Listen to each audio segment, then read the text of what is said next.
Good morning. Welcome to Open Repositories 2018, the 13th Open Repositories Conference. It's my pleasure to welcome you to Bozeman, Montana, and the campus of Montana State University. My name is Layla Sturman. If you have issues, questions, problems, anytime this week, find me. I can help you solve them or find the people who can solve them. Generally, the registration table right outside this room is a great place to look for help, should you need it.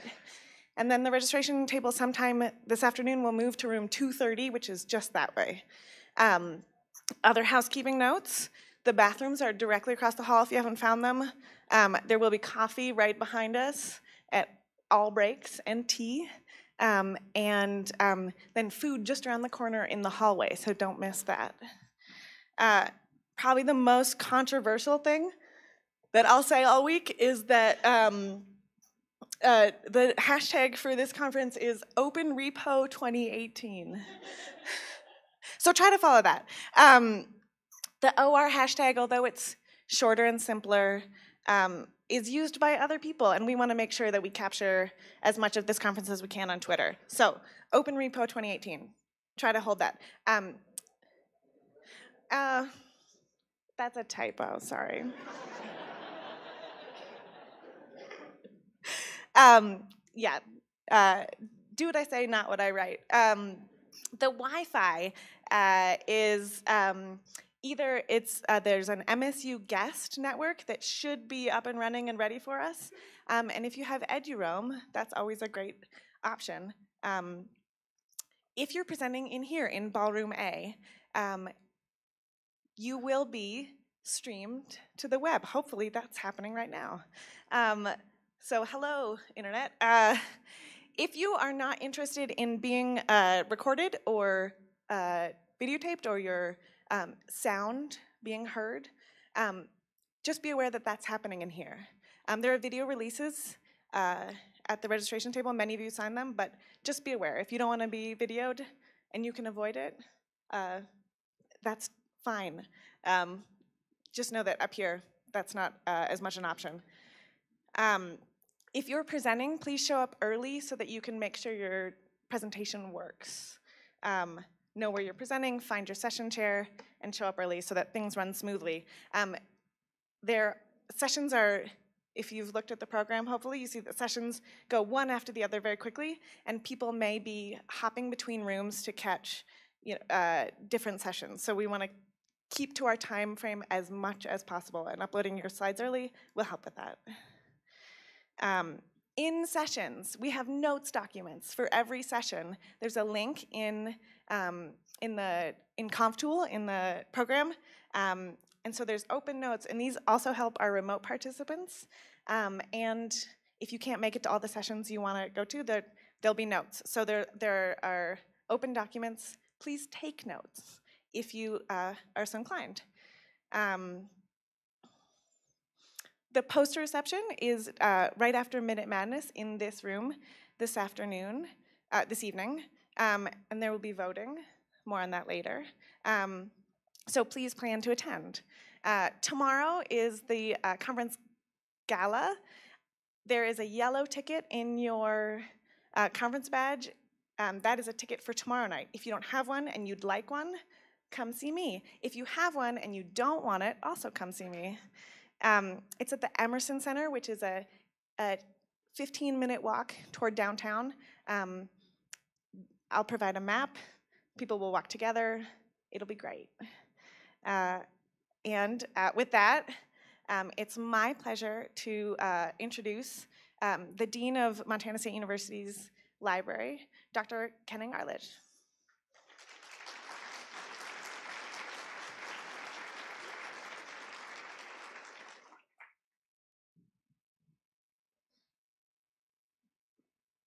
Good morning and welcome to Montana State University. We're really pleased that you're here. We're very proud to be hosting Open Repositories. And I want to thank Layla for leading the charge, leading the proposal effort last year that brought Open Repositories here. So thank you, Layla.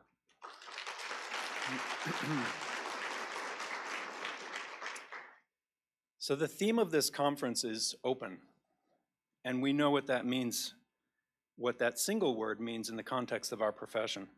We promote open access, we oppose restrictions on information, we're concerned with openness and preservation. You're going to hear enough technical talk this week, so I'm going to run off on a tangent for a minute and ask you to consider another kind of open while you're here. I'm going to ask you to think about the openness and the preservation of our remaining wild physical spaces. Many of you have commented already to me what a beautiful place this is, and you're right. And many of you have already been to Yellowstone National Park and other parts. I just heard of someone, Sarah, who went all the way up to Lake Louise in British Columbia. So I want to encourage you to get out into those spaces. We can always create more digital space, but we cannot create more of these wild spaces. REI recently published a report called The Path Ahead, which included this quote: "If you spend time in nature, odds are you'll see the importance of the outdoors. You'll feel the calming power of simply being outside, the connection to something bigger." The report goes on to talk about how important the outdoors are to our physical and mental health, and how children these days spend an average of only 4 to 7 minutes per day playing outside. Outside our doors is a gem called the Greater Yellowstone Ecosystem. The GYE comprises 20 million acres of relatively intact, temperate ecosystem that no longer exists in almost any other place in the northern hemisphere of our planet. Yellowstone National Park is large, but at 2.2 million acres, it's just a small portion of the Greater Yellowstone ecosystem. Why is the GYE so important? Well, in part, it's because animals don't know about borders. You can't draw a box on a map, call it a park, and expect bison to stay inside. They need to roam, and the GYE gives them that space. The GYE is special because of its size and its wildness, and because it's the last place in the lower 48 states where all the native megafauna still exist. Bison, grizzly bears, black bears, moose, elk, bighorn sheep, wolves, and mountain lions. The GYE is the life support system for these animals, but there are pressures on this place, chiefly from population growth and climate change. If the ecosystem is fragmented or disappears, so will the animals, forever. The world has experienced a sea change in the last couple decades, manifesting in ever uglier politics and divisiveness. Even as our technologies have promised to connect us more to each other, somehow they have also amplified a disconnectedness. Wallace Stegner said, "We simply need that wild country available to us, even if we never do more than drive to its edge and look in. For it can be a means of reassuring ourselves of our sanity as creatures, a part of the geography of hope." So I encourage you to get out into this ecosystem while you're here.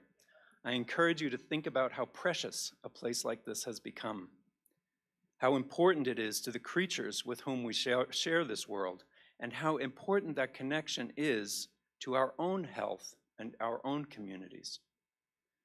Consider what could happen to a physical place like this if our attention is too deeply focused in our digital spaces. Thank you.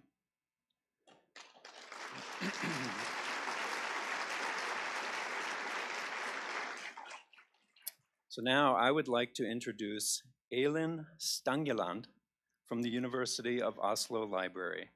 She's the chair of the steering committee for open repositories. Elin.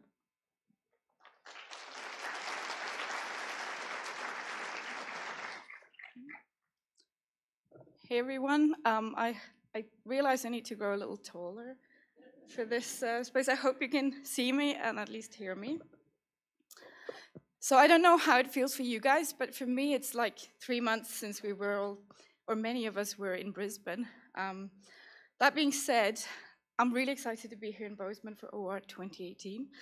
And it's my great pleasure to join with the local hosts in welcoming you all to the Open Repositories Conference of 2018 here in Bozeman on behalf of the Open Repositories Steering Committee. I'll be brief, but I want to take the opportunity to thank Leila Sterman and colleagues from Montana State University for taking upon themselves to host OR this year. Without institutions like yourself stepping up to be a host, OR would not exist. So I want you to know that the hard work and effort going into preparing for OR is highly appreciated. Thanks.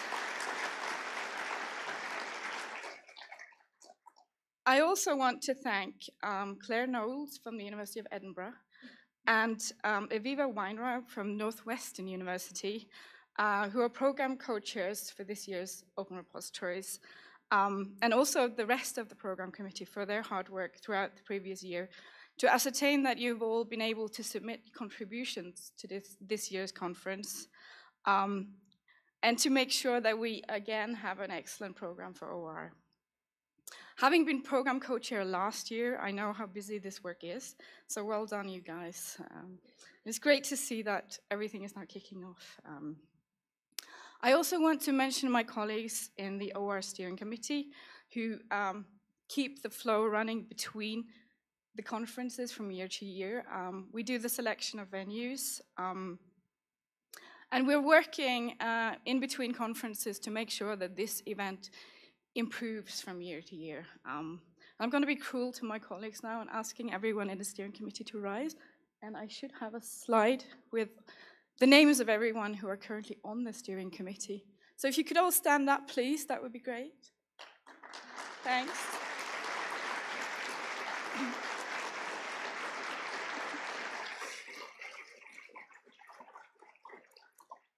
So now that you've seen us all, do come and talk to us about OR and how you find it, and give us feedback if there's anything, if you have any thoughts.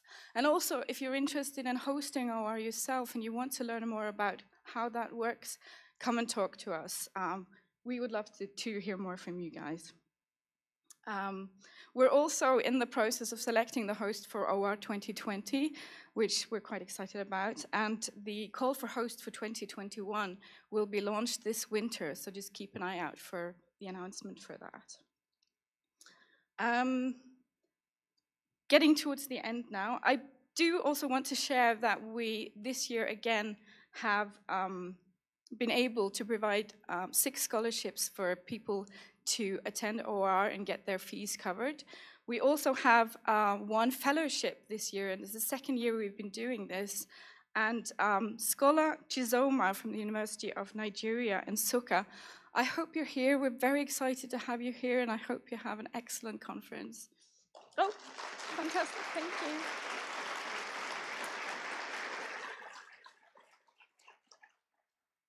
So, almost done now.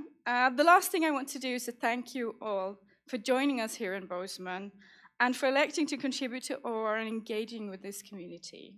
And personally, I find this is what makes OR stand out amongst other conferences, the fact that people come here, contribute, and engage with each other, and make sure that even people who haven't been here before feel included.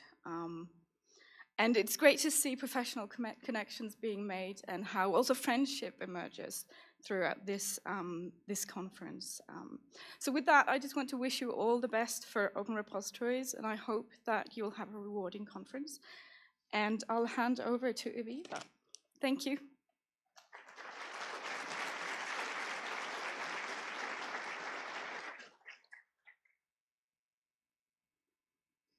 So good morning, everybody.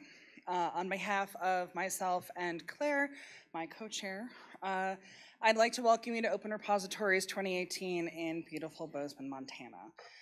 So on behalf of all of us, I'd like to thank our hosts here at Montana State University, with a special shout out to Kenning, to Jason Clark, who has actually done quite a lot behind the scenes, and of course Layla, who is really, frankly, superwoman. You and your team have truly been phenomenal to work with, and it's been a real pleasure to have the opportunity to work with you and to be here with you today. So thank you once again. So you may have seen this at the time of submitting your proposal, but the theme for OR this year is sustaining open. And that is a theme that we think is really important. We spend a lot of time building these systems and doing this work, and we also need to think about how we're actually going to be keeping these things going long term. How we maintain our communities, how we maintain our momentum, how we maintain our ability to engage in these spaces. So we hope that the program that we've put together for you this year really gives you an opportunity to explore that theme. So we're going to do a very quick overview of our morning agenda. We are through the welcome and now on to the program orientation. Hopefully you feel welcomed. If not, welcome again. When we introduce our keynote, so we're going to go through the program, we'll give you an idea, we'll give you an introduction of the Ideas Challenge, and then we're going to introduce Casey, who is our opening keynote today. We'll have about 10 minutes of Q&A, and then a few other pieces of housekeeping before our meeting will continue, and you'll get some tea before we go into our sessions. Everyone likes tea, right? Okay. This is Claire. She is the Library Digital Development Manager at the University of Edinburgh. And I am Aviva Weinraub, and I am the AUL for Collection Services and Technologies. I'm sorry, my title changed on Friday at Northwestern University. So we wanted to take an opportunity to introduce you to the program committee. We had a really phenomenal group of people who helped us put this program together. Leila Sturman, of course, Pedro Principe, Tomas Nugaber, John Ajau, Michele Minelli, Liz, and I'm always going to mess up her name, but I'm going to try really, really hard, so I'm going to look at you while I say it, and you're going to tell me if I do it right. Kurzenrich. Close enough? All right. Hardy Pottinger, Adam Field, Rosalind Metz, and of course, Jason Clark. So on behalf of Claire and myself, I want to thank all of you for your hard work, your dedication, and your willingness to join countless Blue Jeans calls over the last 9 months. It has been a real pleasure working with you, and we're very proud of the work that we've accomplished, so we hope that all of you enjoy it. So just to give you some interesting statistics, we had 209 total submissions across the various tracks. We accepted 107 general track presentations, 19 for the dev track, and 44 for the 24/7 presentations. And of course, we had 12 workshops yesterday. We have 36 posters, which you will have a chance during Minute Madness this afternoon from 5:10 to 6:10 p.m. in Ballroom A to get an idea of what will be presented. Thank you to all 147 of you who volunteered to review. All of your names are listed there. If you look really closely, squint your eyes, you might find your name there. So thanks to those of you who reviewed but who aren't here, and thanks to all of you who now know that you can review and will review for us next year. So by being here, I just want to give a brief reminder about the Code of Conduct. By being here, you understand that that we have a code of conduct. The code of conduct is listed on that website, and that you have agreed to adhere to it. If you would like to read the full code of conduct, I encourage you to go to the website listed there and to read it. It is not very long, but it is important for you to understand what you're agreeing to. Participants are expected to follow the anti-harassment policy at all conference-related venues, conference-related social events, and online communication channels. I also would like to take this opportunity to remind everybody in the room that not everybody is a native English speaker, and to please speak slowly and to not use idiomatic phrases that may be complicated for people to understand. With that. Hi everyone, I'm going to move this a bit lower. So I'm going to tell you a bit about the different tracks we have going. Can maybe see people. So those of you who haven't been to OR before, we have the general track where we have standard presentations of about 20 or so minutes after we have Q&A, and we have panels, and we've got our Q&A session this year for the first time.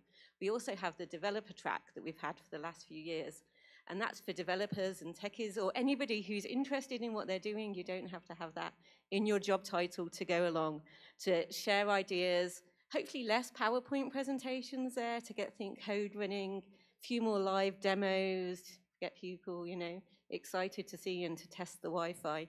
So please go along to the dev track and join in those sessions. Next. Oh, my things have stopped working. They just want you to go to the dev track really, really well.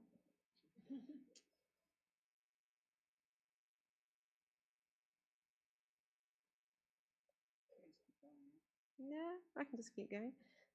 So we also have the 24/7, which is a bit like Pecha Kucha's, but Pecha Kucha's trademarked.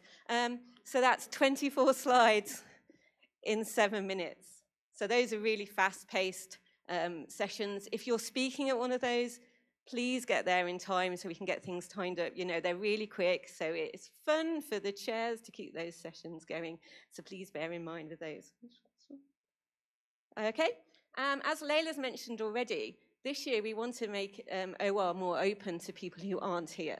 So we've got notes for every session. So Layla's been amazing and created Google Docs for every single session, and we've added that to ConfTool. But we really need people to get involved and do that. If you're going to take notes anyway, please do it through the Google Doc, and bear in mind that these are being shared openly when you do so. Posters. So voting for posters will be with stickers. So please stay till the end of the day where we have a Minute Madness session. The posters will all be up in this room. And Montana State have been really generous in printing posters this year because I know how fun it is to travel with those big tubes. So thank you, Layla, for organizing that. And your poster, if you have ordered it for reprinted, will be behind the desk and we'll be arranging for those to go up. So please stay for the Minute Madness and then the poster reception afterwards. So now I'm going to invite Rosalind and Adam up to talk a bit about the Ideas Challenge.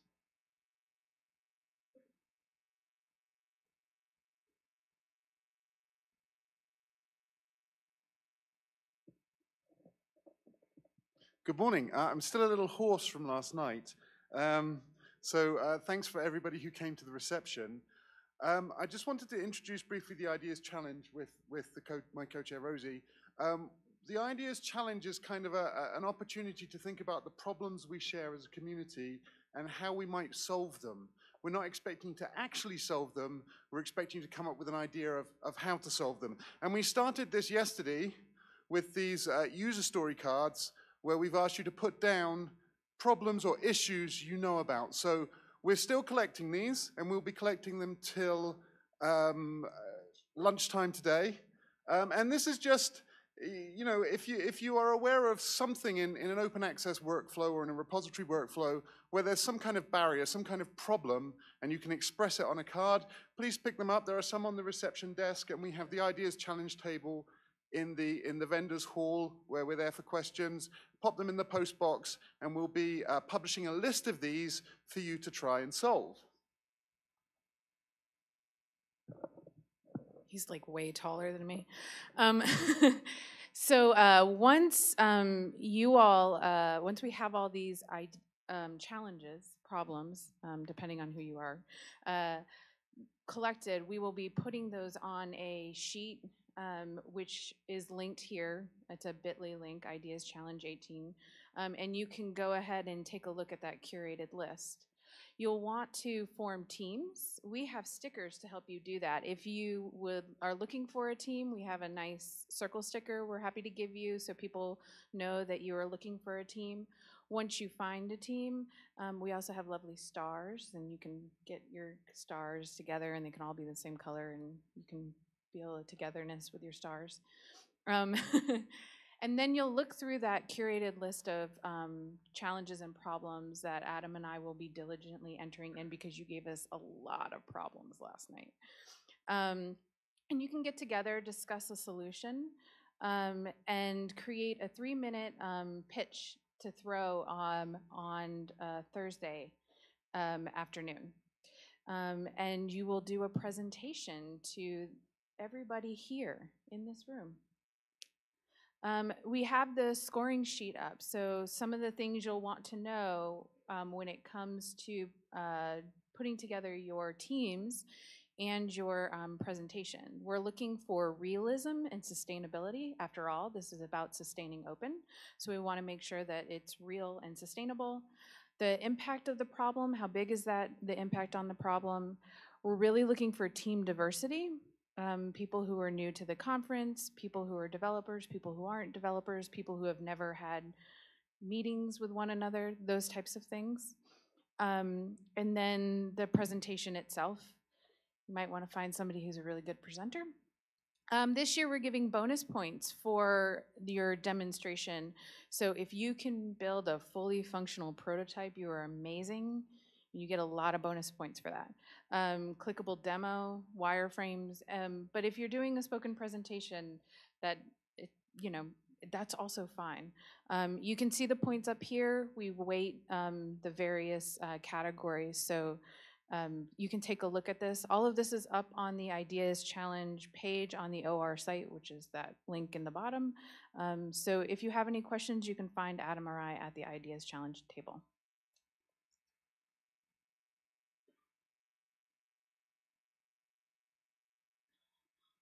So you got me again, but just for a minute. So before I talk about our keynote speakers, we just want to say a huge thank you to the sponsors of Open Repositories, without which we wouldn't be here, or would be here but paying a lot more money.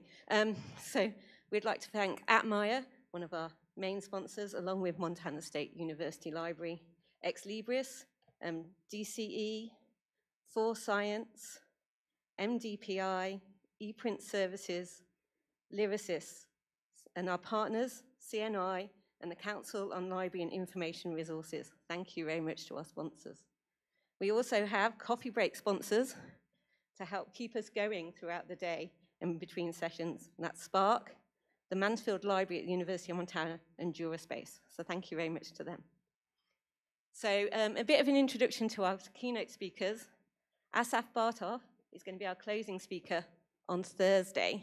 And I don't know who of you were there yesterday for his workshops, but it was great. I learnt loads then, and I'm looking forward to hearing what he's going to say. And he's going to be here with us all week. So if you wish to introduce yourself, please do so. Asaf is the Senior Program Officer at the Emerging Wikimedia Communities. And our opening keynote is Casey Pfizer. She's an assistant professor in the Department of Information Science at the University of Colorado Boulder.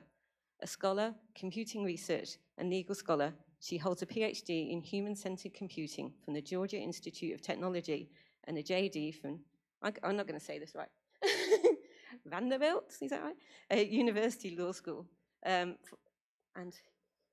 I'm really excited because of the work that Casey does with Archive NRM and Transformative Works. So I'm going to hand you over to Casey, who will be able to say much more about herself and what she does. Thank you very much. Please welcome Casey.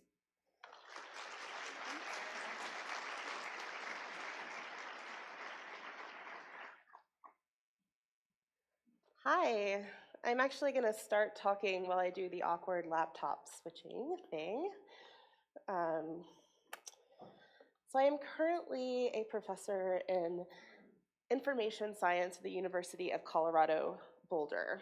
We're actually a brand new department if you've never heard of us. And unlike many of you who might come out of information science, we actually don't have a relationship to a library science school. However, I love librarians. You're some of my favorite people, for those of you who are. Was anyone at LIDA in November? I feel like there might be some overlap. And I spoke there, but this is completely different, a completely different side of my work that I'm really excited about sharing. It might be helpful if I started things up.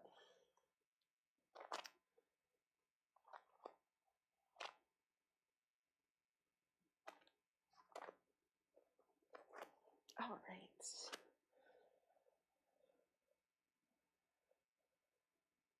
Oh, maybe not from the last slide, though. Sorry, spoiler, at the ending, I'm thanking you all for listening to my talk. Oh, perfect. So when I was a law student, and this is quite a long time ago, I started working with a brand new organization called the Organization for Transformative Works. So I've been on their legal committee since 2009. I have also done some research around a fan fiction archive that this organization runs. And so I presented a couple of papers about this archive to computer science audiences, but I've never gotten to give a big talk just about why it's cool. So I'm super excited about this. And if you want to go ahead and look up what I'm talking about, the website is archiveofourown.org. First of all, just in case there are some people here who don't know what fan fiction is, who knows what fan fiction is? I'm not going to ask who's written fan fiction. I have. I started out writing Star Trek fan fiction on Usenet in the late 90s. So fan fiction is stories based on other people's worlds, the continuing adventures of Captain Kirk or Harry Potter, etc. And fan fiction has been going on for a really long time.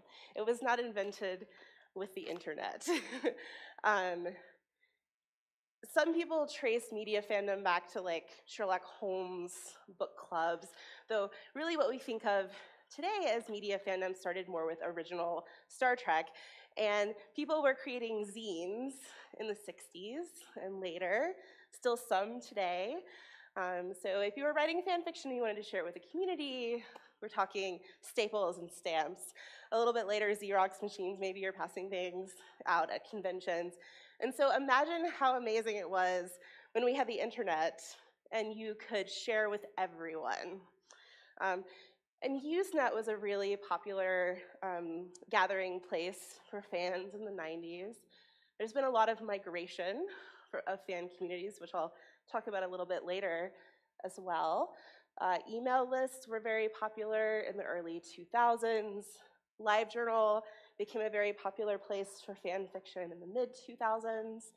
And all along the way, there's also been repositories of fan fiction for individual fandoms, for specific pairings, an entire website just for Buffy Spike fan fiction, or things like this. In 2007, I'm going to give you the sort of 10-second history of Archive of Our Own to start, and it starts with bad things happening.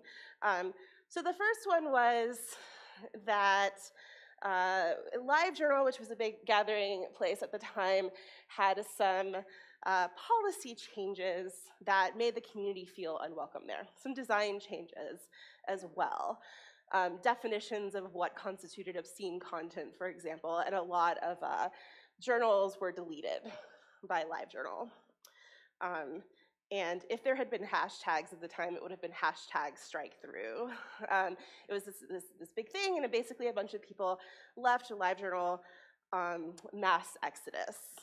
Around the same time, and remember this was right when user-generated content was becoming really popular, I'm imagining, and I've always imagined in my head a VC meeting where someone was like, this YouTube thing.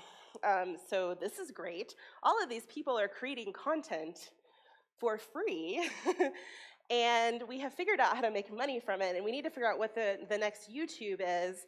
And then someone said, you know, there's this thing called fan fiction, and people have been creating it, and no one's making money off of it. How do we make money off of this thing that people have been doing already? And so there is a site called FanLib, and the idea behind it was that the people who created this site made deals with media properties. And then they tried to recruit fan fiction writers to come write for their site. And there were ads all over it and other ways that they were monetizing this. Something that's important about the fan fiction community is that it's always been predominantly women. Lots of women in fandom, lots of queer people in fandom. And so you might be surprised that this was the ad that they used to advertise FanLib, that you can, bulk up and become strong by sharing your fan fiction. But this might have been because every single person who worked on the site and the entire board were all men. And so these two things together really highlighted a problem in the fandom community, which was that they felt that they didn't have a space of their own. And so this opened up the possibility for them to be exploited or to be kicked off of spaces, to feel unwelcome. So a very popular fan fiction writer at the time wrote a blog post that went viral. The suggestion was that they should stop using technologies created by other people who didn't care about their communities. She pointed out that, hey, we've got project managers in this community, we have coders, we have designers. We could just do this ourselves. We could come up with a site that would be better, more attractive to fanfic writers, better than anything else out there, because we're the ones who use it. We need a central archive of our own, which is a great idea. And unlike many great ideas, this one actually came to fruition. So this is Archive of Our Own today. It started out, as expressed to me by many of my interview participants, with 3 women in an apartment who just started building the thing. And it involved a design process with really extensive input from the community, taking into account the things that they really needed and that they wanted to feel like this was their own space. Every time I give a talk about this, and I've been publishing papers for a couple of years about Archive of Our Own, I have to take a new screenshot because this always changes wildly. So as of 2 days ago, there are 1.5 million users and almost 4 million individual works on the site. Right now it's just fan fiction. There are some ways to embed or link to other kinds of fan works like remix videos or art, but primarily this is fan fiction. You will find on the site stories about literally any source material you can think of. I challenge you to come up with something that there is not fan fiction for. So from a couple, from hundreds of thousands of stories set in the Marvel universe to more obscure things, one of my favorite is there's at least one story about anthropomorphized universities and their romance. This is one of my favorites. So besides my involvement in the legal committee of the umbrella organization that runs Archive of Our Own, I've always been very interested in it as an example of really amazing design for a community that already existed. And in particular, this hugely successful platform, which is also open source, was developed, designed, coded, maintained almost entirely by women, which is really remarkable if you consider the proportion of women in the open source community.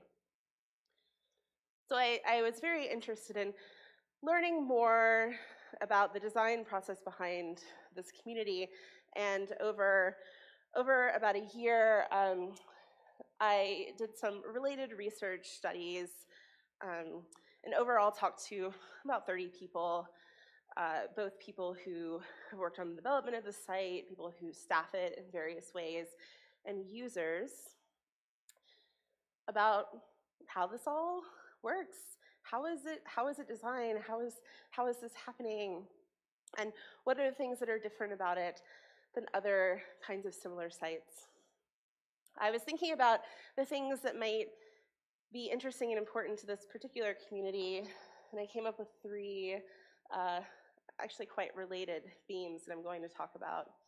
The first one is the idea of empowerment with respect to this community, which, as I mentioned, was one of the reasons that this site was created in the first place. And also ideas around inclusivity and openness in both the design and in the community. And finally, preservation, which of course is really important for the theme of this particular conference. So the first thing about empowerment is that it wasn't only the primary motivation for starting this site, but it's been really important for the functioning and evolution of the site as it's continued. Even this original blog post could basically be seen as requirements gathering. There was a ton of input from the community, both before it was built, while it was being built, and even to this day. People are allowed to input suggestions, et cetera. The developers are also very open about talking about things before they implement them. And one of the reasons that this is so integral is that it was a core value when they decided to build this, that it was built by them. Naomi Novik, who is a science fiction writer you might be familiar with, is actually the person who really spearheaded the development of the archive. She was also a computer scientist before she started writing fan fiction and science fiction novels.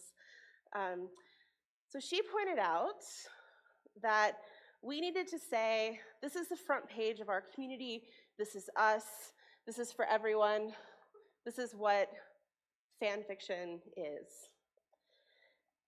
And that meant that the people who were building it were part of the community, which of course is a problem as well, because, hey, how are we going to get enough people, not just to build this thing, but to maintain it? We're going to have to grow our own, which becomes really important, and I'll talk about a little bit later how that's had some challenges as well. But this was really a core idea, is that this whole thing was being built by the people who were using it. And a lot of my participants that I talked to in interviewing about the archive pointed out how different this was than a lot of other technologies that they were using. That, changes on other websites come from companies not listening to us, but just being like, we think this would be better. And those changes sometimes aren't what the community wants. So one of the users that I talked to described the site as being user-driven, as opposed to by other kinds of interests, for example. A lot of people that I talked to actually directly contrasted Archive of Our Own to LiveJournal, because that was where a lot of them kind of migrated from. Another thing that's really important when it came to empowering this community was embedding the values that already existed into the design of the site. This could be design features. A more direct way to do this is in thinking about policy.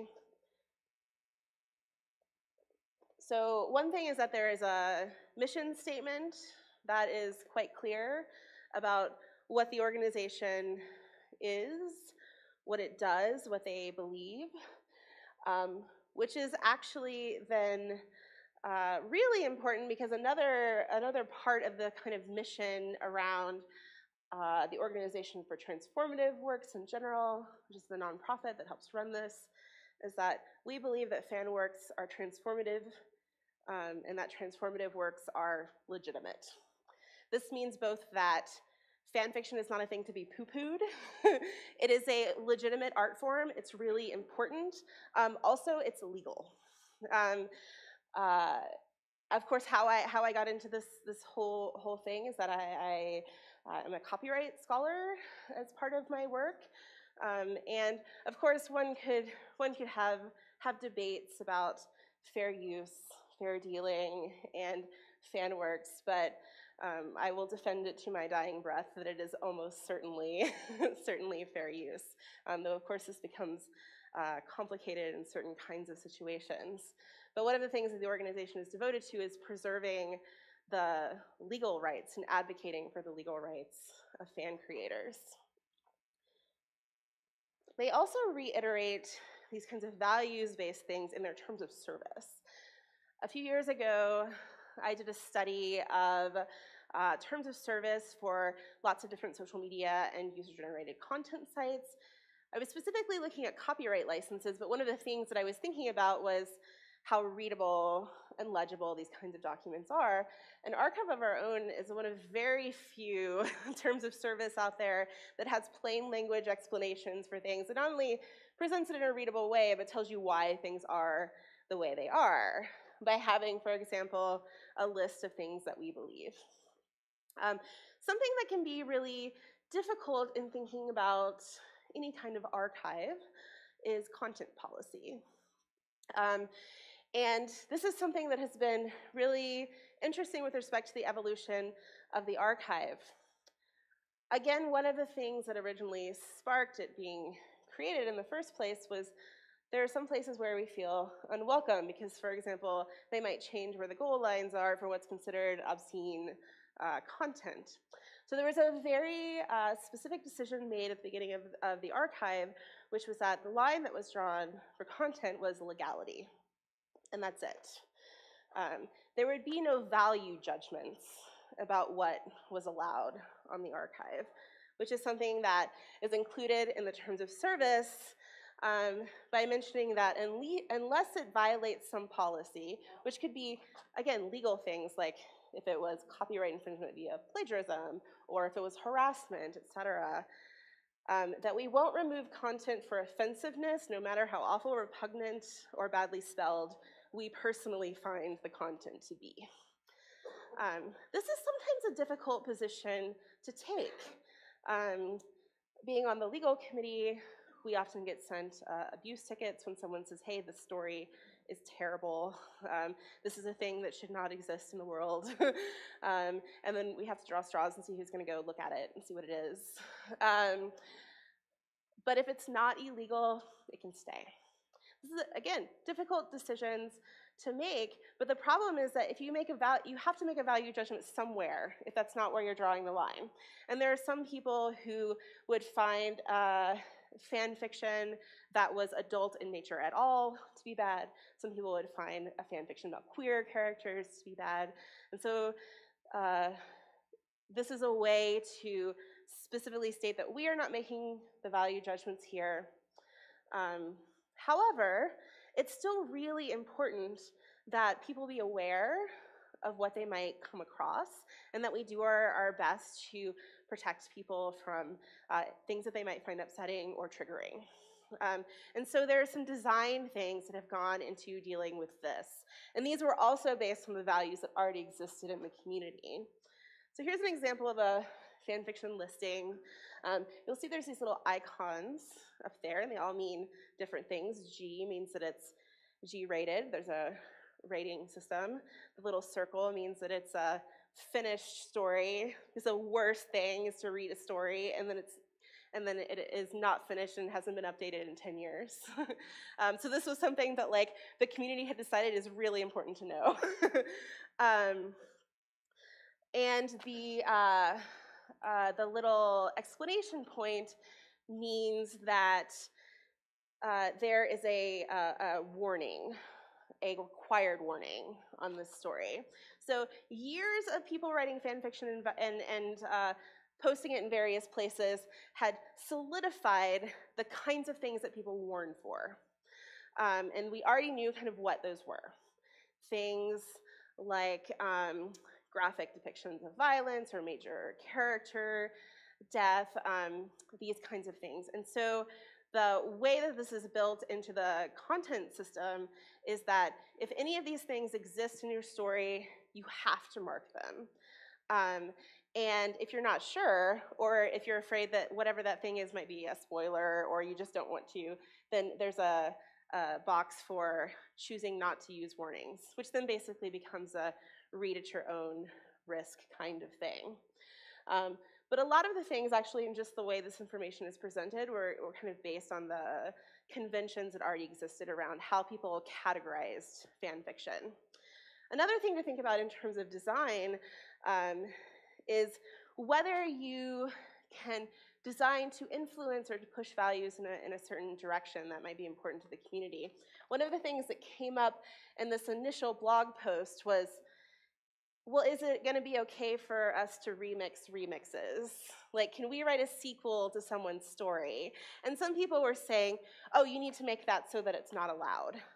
And there's actually a lot of tension in the fan fiction community about whether this is okay.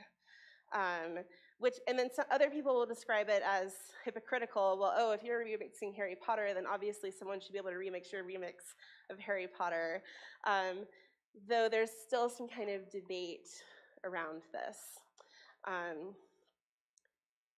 There's a design feature in the archive that surfaces this problem in order to make it very clear that you can do it. And this is basically that if you are writing something that is inspired by someone else's fan work, you can mark it and it'll link to it, and it will notify the person if they have an account, etc. So they not only implemented this suggestion, they specifically created a design feature to encourage remixing, but with the value of attribution embedded into it. So it's not okay to do this if you don't attribute it to the original author. And when I was talking to Naomi about this design decision, she said that it was a way to get ahead of the broader community's values.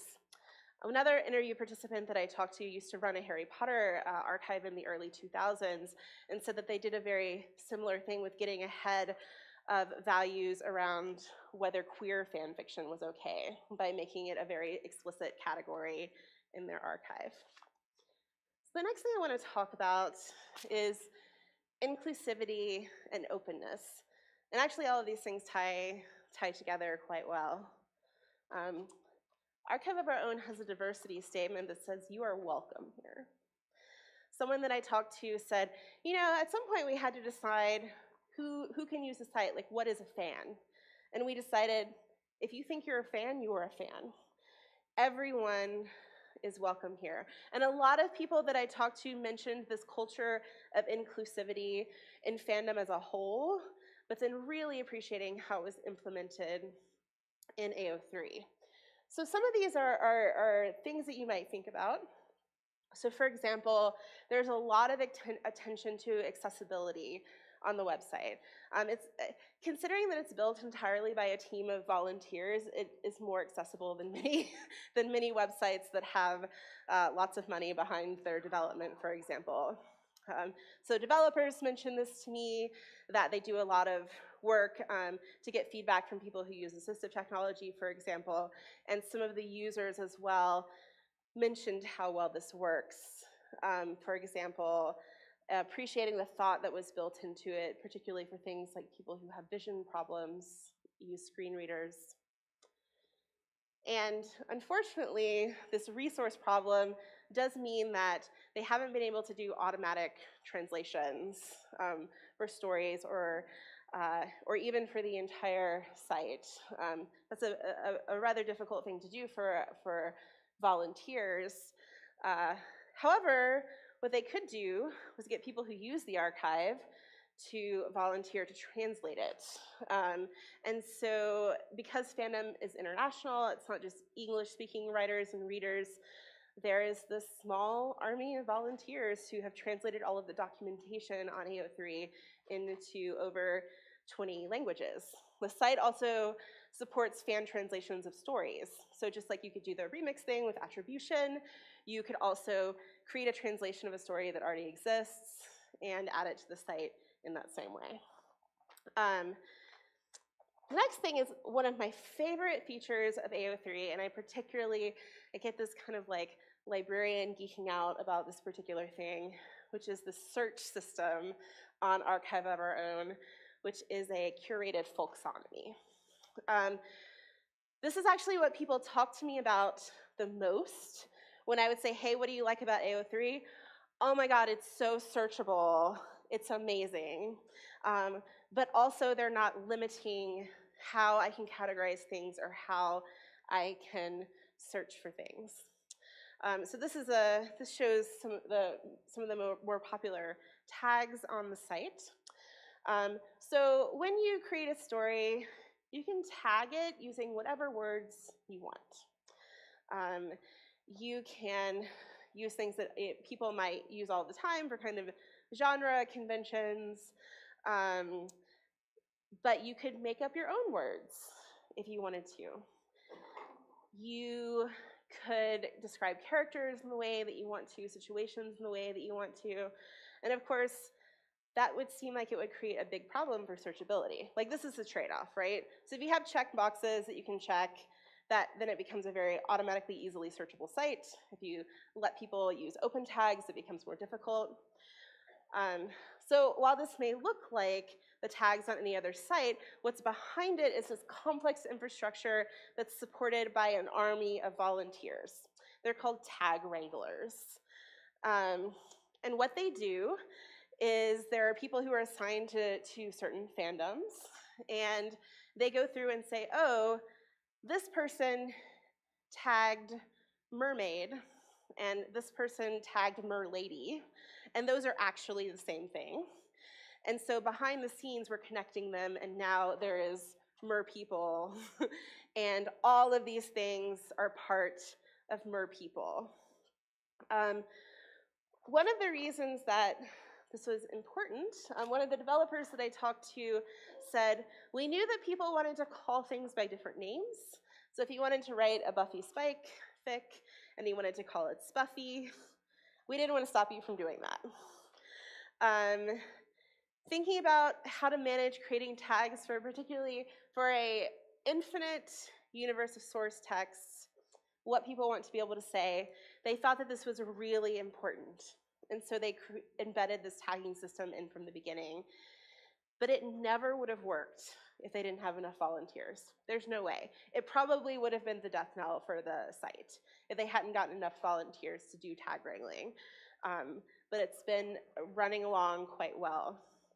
And this is kind of a silly example if you want to use the word spuffy. There's something else that people mentioned to me were things like being able to use the words that you wanted to describe different kinds of sexuality, different kinds of gender identification.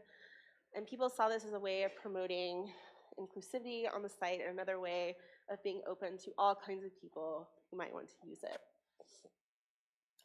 So now I'm going to talk a bit about preservation, starting with why this is so important for fandom in particular.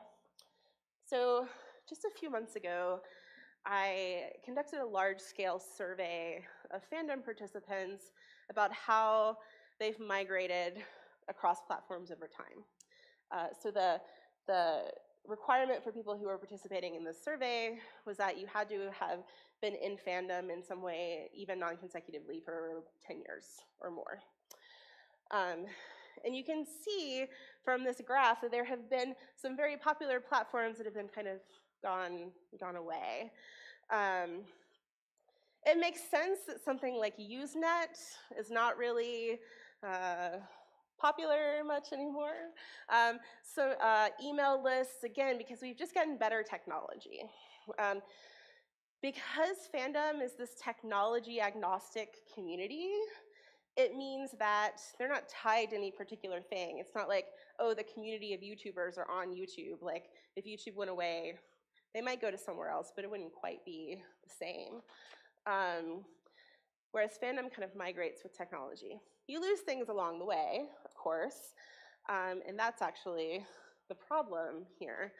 I'll also point out that the lines that are going up are Archive of Our Own and Tumblr, kind of this nice little BFF. They're just around following each other along. One of the interesting things is that they had to get to a critical mass before LiveJournal started to drop off precipitously because people have to have a place to go. I think that if Archive of Our Own hadn't been invented, that fandom would either still be largely on LiveJournal or would just be more fragmented than it is now, because I think there would be lots of different sites that people were using. But every time you move, you lose something.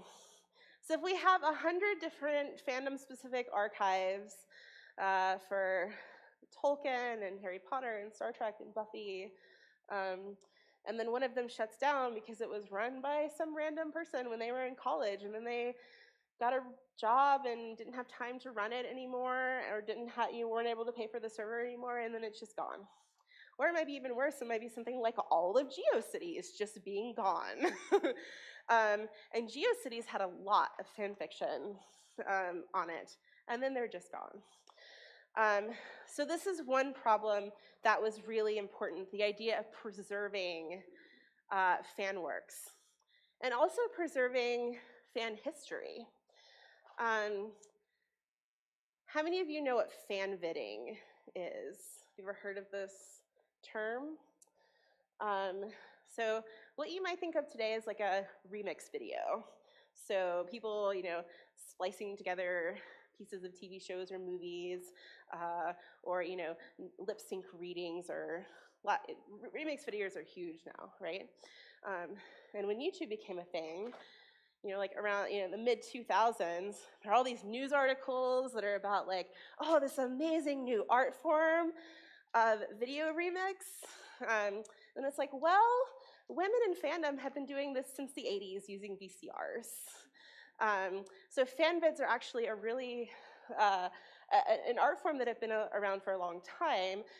The basic idea is that you're cutting together scenes from movie or TV shows set to a single song. And again, doing this with VCRs. So there are a couple of interesting things here with respect to preservation. One is the preservation of fan history and making sure that these contributions aren't just being erased. So how do we talk about these things? A related issue is that fanviding, more so than fan fiction, has always been a much more precarious copyright space. And so this can happen, right? This is more the direct topic of most of my dissertation work was, what happens when this happens? How are people navigating this kind of complex copyright space in online communities? And one thing that was happening was because there was this long-standing kind of fear, because before user-generated content, there was no test case for this, right? So there had been a long history of people creating fanvids being very careful about how they shared them. So very resistant to central archives where they could be found easily. One of my interview participants said that she only shares fanvids on her website under password protection because once she got a video taken down from YouTube and has been kind of scared since then. There's this really great article by Francesca Coppa and Rebecca Tushnick called How to Suppress Women's Remix. And it talks about these kinds of issues and why this was different than this new, like, yay, wild, wild west of remix videos, and why you didn't have the same kinds of problems. So there are some different solutions to all of these kinds of related things when it comes to preservation of fan content and fan history. One is Fanlore, which is a wiki. So this was created around the same time as Archive of Our Own, and it's dedicated to preserving fan history. I could talk a lot more about this. There's been some very interesting copyright tensions, for example, but that's the basic gist, is that one thing we need to do is just write it down. So you can find, for example, pages on, hundreds of different fanzines, that might otherwise be lost to history. But one of my favorite features about this is something called open doors. So this idea was, if we really want to help preservation of content for things like GeoCities being shut down, and we want to be able to help provide a central repository, then we should be open to whatever kind of content people want to give us, including just being able to import archives from other places. And so the Open Doors project is basically someone who runs an archive, because again, there were many like fandom specific and other kinds of archives that existed before this one. You can say, hey, I would like this to just be sucked into Archive of Our Own. And there's a process with notifying authors who are there, et cetera. But this has been pretty successful. It's saved a few things from GeoCities, though mostly it's been people who don't have the time or resources to run things anymore have been able to offload that, and it's been really helpful. So for example, here is a Firefly archive where now it becomes a special collection and archive of our own so that you can find it, that it's all tied together. There's also an interesting tension when it comes to preserving history and fandom, and that's that there's sometimes this tension between history and control. So for example, this is something that Naomi also spoke to me about. A lot of people have wanted to make sure that they could wipe out their Finnish identity in an instant if they had to. They want to be able to disappear. So, for example, you know, I'm 30 now, and maybe I don't want people reading the like Pokemon fan fiction I wrote when I was 10, or you know, some of the things I wrote might have been on the naughty side, and now like I'm going through a divorce, and I'm afraid that my spouse might find them, or whatever it is. These are the kinds of stories I've heard. But it's also just important that people have control over their content, right? Like, you don't want to say, oh, once this is out there, it's just out there forever. I'm sorry. And of course, there are some sites that work like that, but that was not a value that this particular community wanted to propagate. But then the problem is when people do this, it'll just wipe out, again, entire swaths of history, of content. And so they tried to think of something they could do to mitigate this tension. And so the design feature here is something called orphaning. So if you have stories on Archive of Our Own, and you want to delete them, we might say, are you sure you want to delete these forever? Is it that you want the stories gone, or is it just that you want your identity gone, that you want it not to be tied together anymore? So you can orphan a story, which removes all traces of your connection to it, and it's permanent. You cannot get it back, because that would kind of defeat the purpose, and we would also have to verify that you were who you said you were, etc. So this is a permanent action, but it means that there's a way for people to have control to delete their connection to things without having to actually destroy the content itself. And this has worked pretty well. And so the last thing I'm going to talk about is this idea of growing their own, and the good things and the bad things about this. So again, the idea here was that we want fans doing this. We want fans to be the ones who are doing the development, who are doing the designing, who are making decisions based on the values of this community, which means we're going to have to grow our own. One of the developers that I talked to, actually, I'm not sure if this is still true, but at the time she was one of the heads of the development team, learned to code by working on the archive. So she thought it was a great idea and wanted to help.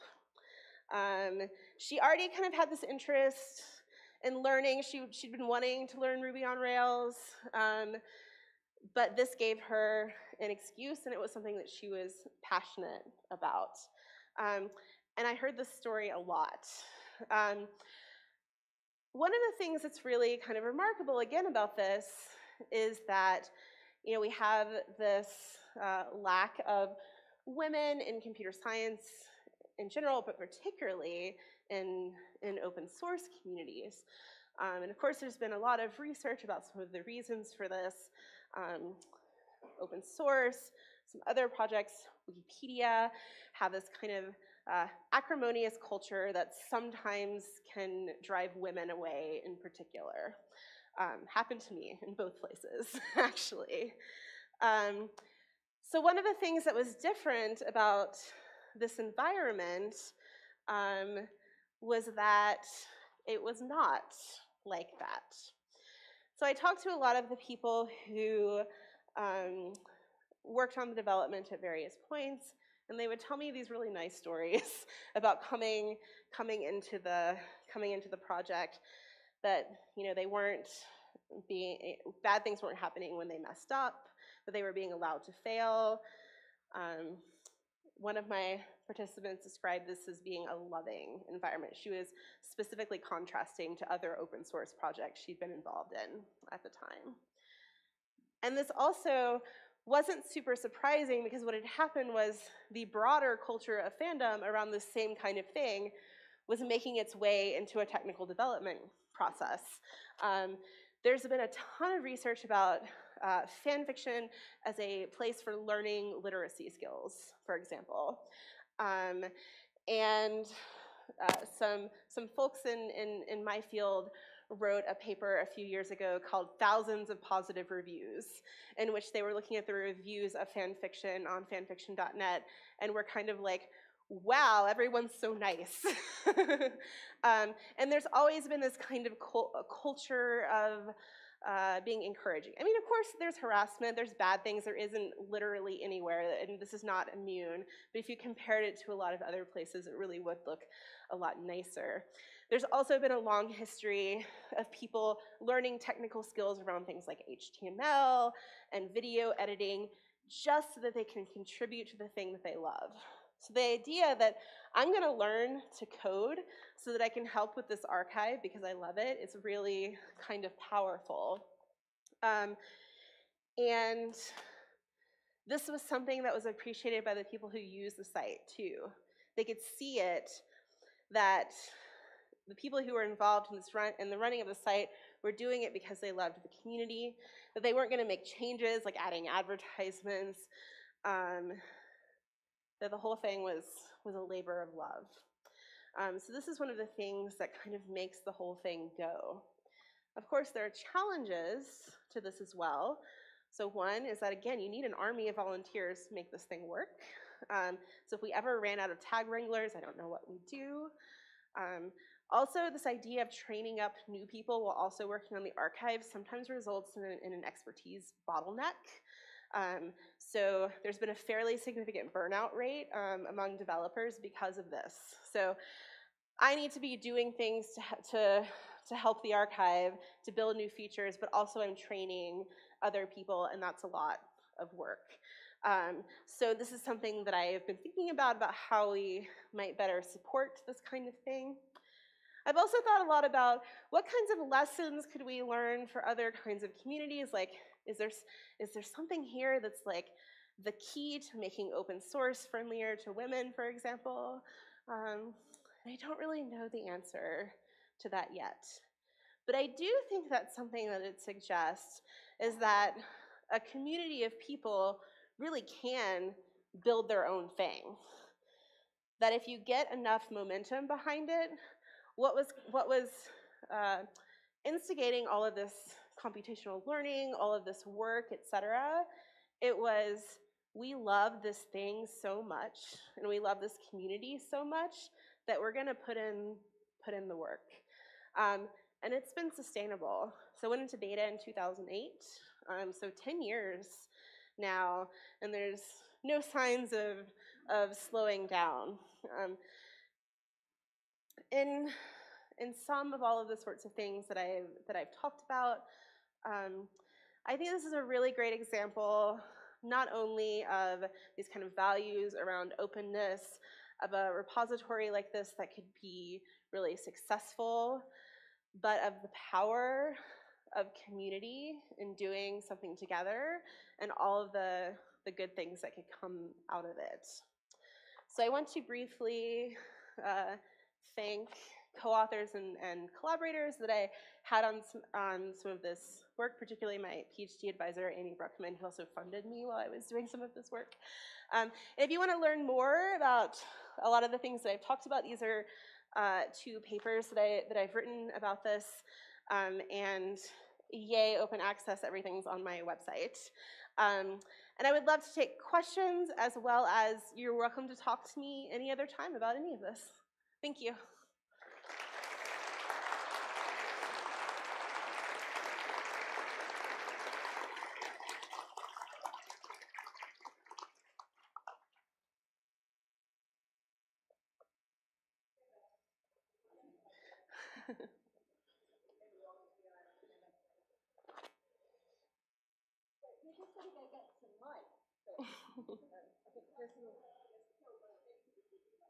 Sure, yes.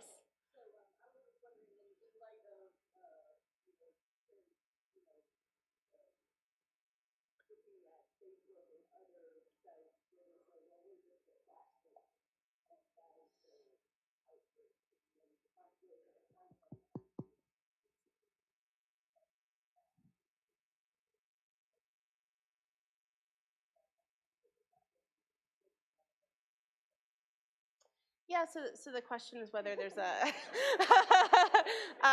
whether there's a relationship here to something like Facebook, who says we're just a media platform, we're not responsible for the content, which is something I think about a lot actually. My other big area of research is technology ethics. So I will say that one of the things that AO3 abuse deals with fairly well is things like harassment, which I think is one of the big things that have been an issue for content. So that's something that's taken very seriously. I mean, the issue that becomes more difficult is like, oh, this story is about something objectionable or something that I find triggering. And so the attempts to use design to warn people about what the content of stories is, for example, is a way of dealing with that, just so that you're not having to make this value judgment. I will say it's been difficult. That's a tricky kind of thing to deal with. But again, it's where to draw that line when it comes to values if it's not something that is illegal.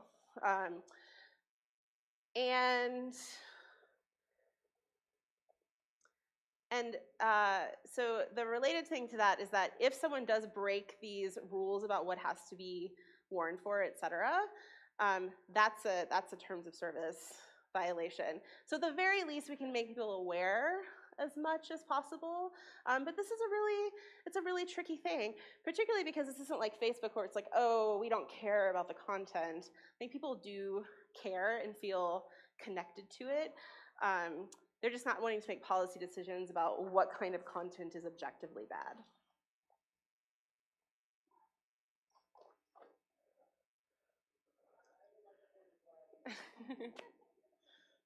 So I was very interested in your comment about what was it called, where you can remove all your connections to being the author of a piece. And so since I work on a repository for scientific data, of course, this idea of anonymity is kind of antithetical to archiving for what I do. And then you just also mentioned this notion of technology ethics, where making yourself anonymous kind of frees you up to do all kinds of things that you might not do otherwise. I mean, I think there's a lot of at least circumstantial evidence that people on the internet say all kinds of horrible things that they wouldn't say in person because nobody knows it's them saying it. So have you run into that? Or has OA3 run into that? And do you think that there's impacts on that for preservation as well, and possible future scholarly work on this corpus of data? So fandom, so AO3, but also just fandom in general, has always been pseudonymous. I mean, secrecy or anonymity has always been a really important feature of fandom, and it's not because people want to be horrible. Again, you know, this research by myself and others has shown that it's pretty positive. There's not a lot of harassment, et cetera, happening in this space. But there's always been a ton of stigma around fan fiction. I mean, even me, like, I'm like, yeah, I wrote lots of fan fiction back in the day, but I still don't want anyone to read it. So like, my fan fiction isn't under my real name anywhere. Like, I hope no one's gonna find it. So that's always been There was some Star Trek, also a lot of Harry Potter when I was in college. So this has always been a really important value. So actually, I'll mention another design feature that kind of relates to this. So something that can be a problem with pseudonyms is that people have multiple ones. Because, like, you know, when you get your Gmail account, like, your name isn't there because someone already took it, or, you know, you have a different name for when you write Buffy fan fiction versus when you write Star Trek fan fiction. So another thing that the archive does is it lets you connect pseudonyms, which is, again, it's an attempt to help with this kind of archiving, searchability sort of thing. You know, I'm not aware of any circumstances in which orphaning has led to bad consequences around people behaving badly or anything like that. I mean, there's definitely bad behavior. There's bad behavior everywhere.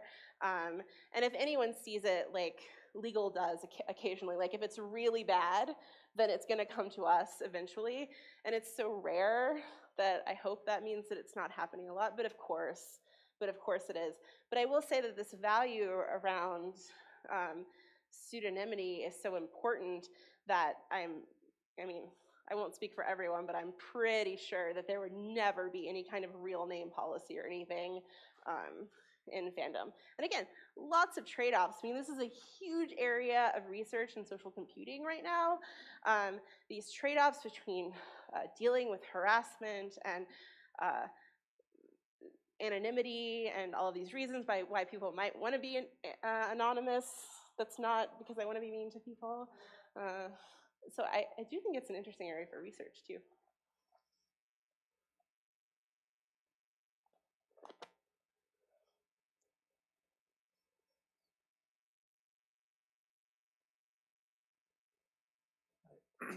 Thank you for a really great talk.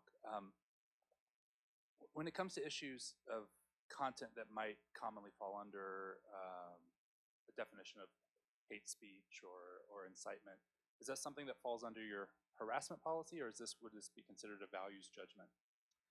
I don't know that I can speak to this with 100% accuracy, so I want to be careful. Usually harassment means that it has to, so hate speech can fall under harassment, yes. Particularly if it's directed to a particular group of people, or especially if it's a particular person. Yes, so that kind of thing can fall under harassment and other sorts of things. But I haven't seen a lot of examples of it, so I'm not totally sure how it's being implemented. And again, that probably means there's not a lot of problems with it, because we tend to see the worst of it. Okay, so when you were speaking about orphaning, Sorry. Oh, thank you. So when you were talking about orphaning and the reasons people might want to do that, I hopped onto Internet Archive, and wow, AO3 has archived a lot. So do you warn people about that? How does that work?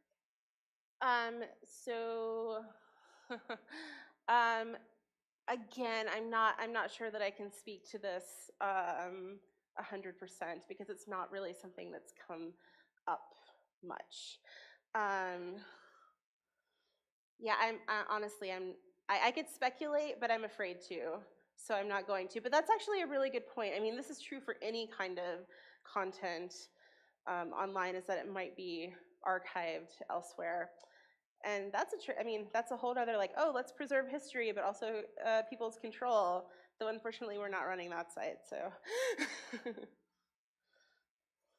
You mentioned kind of the ability to remix being sort of implicitly allowed by this particular website. Have you seen any interest or usage within the fan fiction writing community with Creative Commons licensing?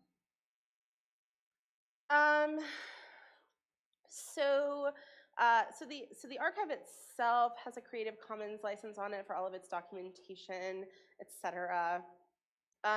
We do sometimes people will write to us and say, hey, I want to make my fan fiction more open somehow, and we'll say, well, you can put a Creative Commons license on it if you want to. It's a tricky thing, because you own your original fan fiction, but not the underlying characters, etc. This is also what we tell, we also have a lot of people come to us about plagiarism, which we can absolutely help. So, for example, there are a ton of websites that just suck up content, and we've also had problems with oh, someone took my fan fiction, changed the names, and self-published it as a romance novel, and it's being sold on Amazon. And then we're like, here is how you do a DMCA. Because yeah, people absolutely have the rights in their stories. And there have been a couple of times where people have wanted to be more open for whatever reason, and we've pointed them to Creative Commons. But in general, everyone does own the copyright in their work on AO3. So I know you talked a lot about the sort of case where things sort of fall off the internet or like people want to disassociate themselves. But is there sort of any like thought being put to when someone has like kind of lost their own work, or the person is sort of like not available, but it's sort of central to a bunch of other people's work and they're interested in it? Or I'm not 100% certain on this, but I'm fairly sure that there have been some circumstances in which the person who was running an archive has completely disappeared, where people who have work in the archive have requested that it could come into Open Doors. I mean, similar sort of thing. You also might not be able to get in touch with every single person who has worked there, and there's various procedures that they go through to try to find everyone who's involved. But again, that can be really difficult, either because it's like a pseudonym, or it was 20 years ago, and who knows what's happened to this person now. I mean, that's really tricky. I mean, this brings up a lot of really prickly questions around, again, this tension between preservation and control. So these are some of the better solutions I've seen to it. I'm not sure how other archives handle this kind of thing, but I think it's really interesting. Yes, so this is very interesting. You know, I'm the member of a community that is much smaller and much less popular, you know, of a specialist topic, like repairing antique refrigerators. But a number of these things have been, relevant to that in the sense that, I've seen it migrate from, different forum software, but basically, that community has like no resources, is very non-technical, and is kind of at the whim of, using, like free forum software that is more interested in ad revenue, et cetera. And so, and so I'm a member of this, and, at work, I'm familiar with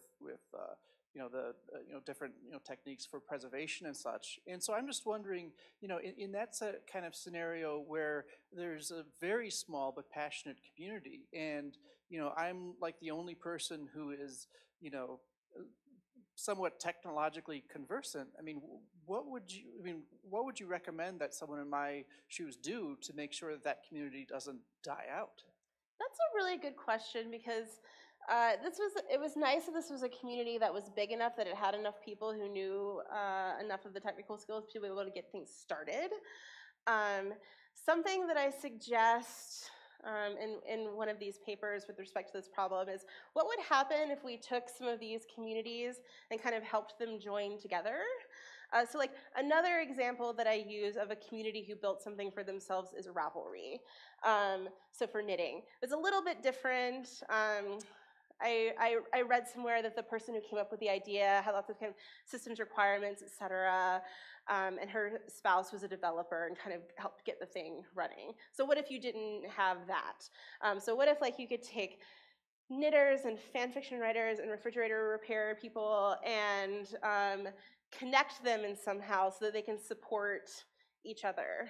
I think that would be a really interesting idea. I mean, one of the things is that there are like 1,000 ways this should have failed. It's kind of like how everyone thought Wikipedia was going to fail. Like, clearly this is not going to work because like tragedy of the like it's just not. And I feel similarly to this. And if there hadn't been like those particular 3 women in an apartment who started the thing, if it hadn't been them, if they hadn't been willing to sacrifice, this never would have happened. So it's one of my favorite like success stories of the internet.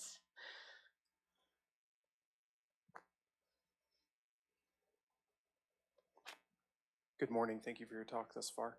So I wanted to know, are there ways on this website where people can connect to other users saying, I need somebody to, I'm a writer, but I'm shy. I need somebody to kind of help me get my stuff out there, or something like that, or to not necessarily advertise, or is there somebody to say, I'm a writer, but I have no technical ability for computers and things like that, who can help me? Are there ways for people to connect that way? So Archive of Our Own is only an archive and not a social space, except for comments on stories, etc. which was a specific decision that was made at the time, partly because of resource things, now partly because like if you try to do too much. So that's one of the reasons why, so that graph that I showed that had Archive of Our Own and Tumblr kind of like this, that's in part because where LiveJournal was both social and archive, Tumblr has become kind of the social component, so they connect together fairly well. And so most of the social interaction in fandom is happening outside on Tumblr, on Twitter. A really popular thing now is like Discord and Slack, kind of these sort of chat things. This has actually caused some kind of problems around disconnect of the community feeling more fragmented that people complain about, kind of like, you know, back in the good old days when everything was on LiveJournal. So there are still places for people to connect, but it might be a little more difficult than it used to be. But Archive of Our Own does not kind of have the social element to it. So we have time for about 1 or 2 more questions.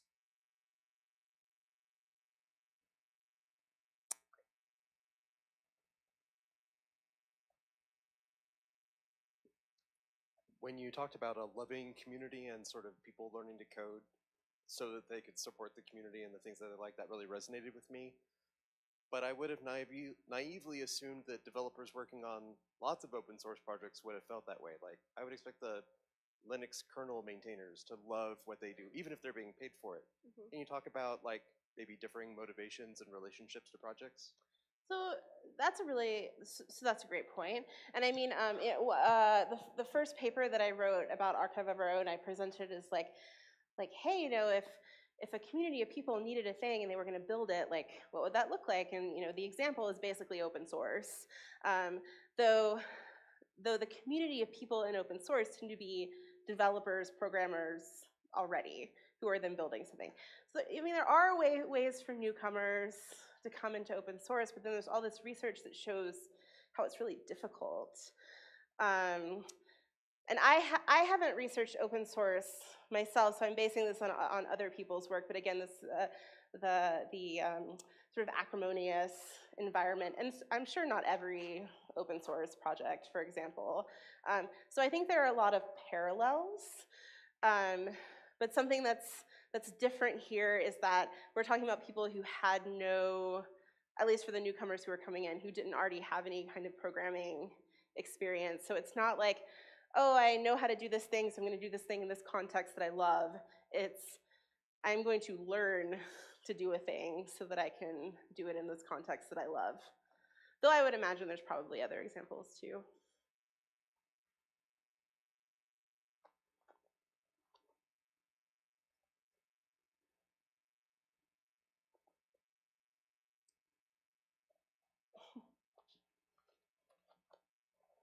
So can we all thank Casey, please?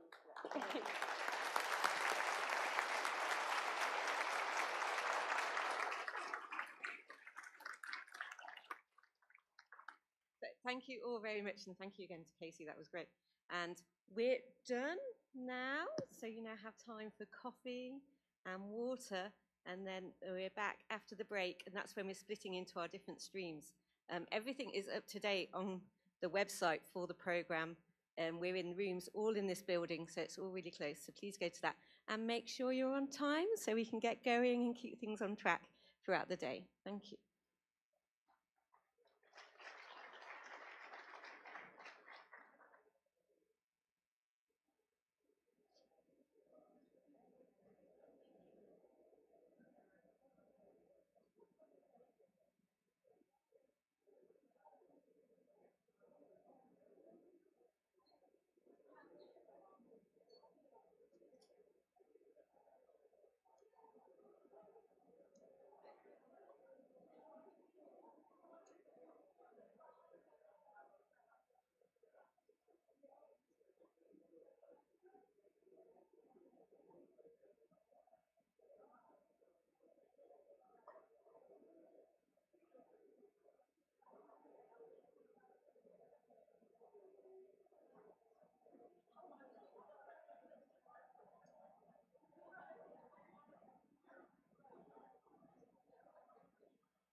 see if I can figure out.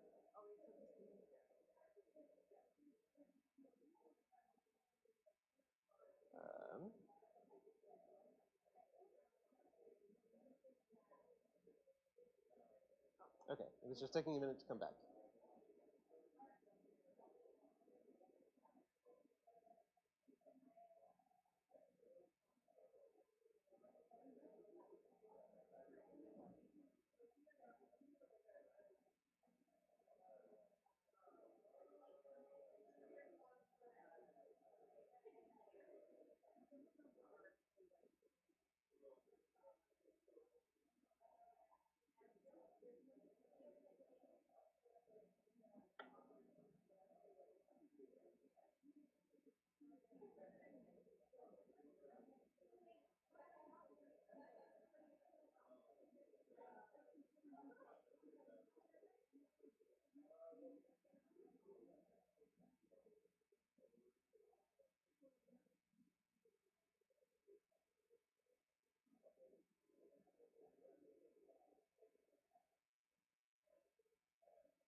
should be all set. Great, thank you.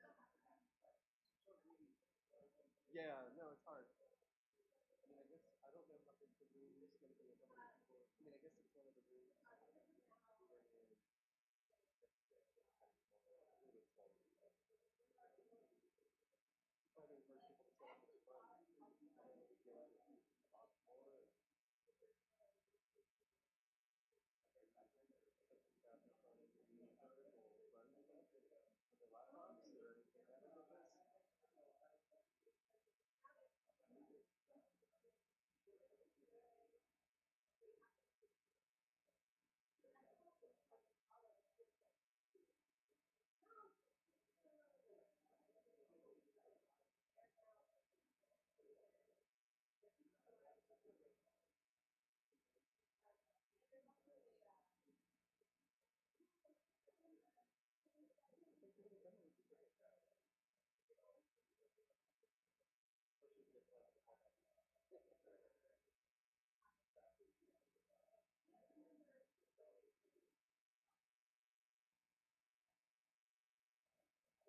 I've seen it.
Well, you know, why don't I test, I'll go and test it out. Hey, Dom.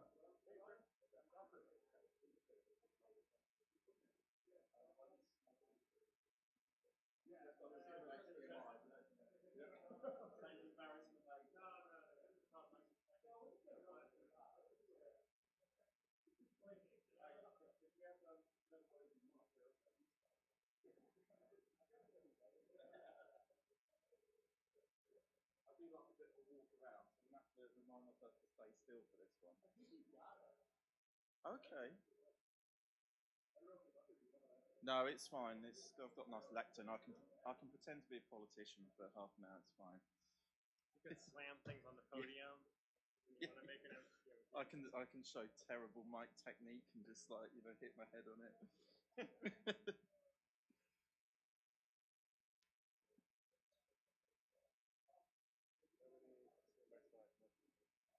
Yeah, I've got to turn it off Slack because it's just going to be. There is a way in Max anyway to probably up sync and turn off notifications for a certain amount of time. That's what I do. Yeah. I'm just going to turn it right off.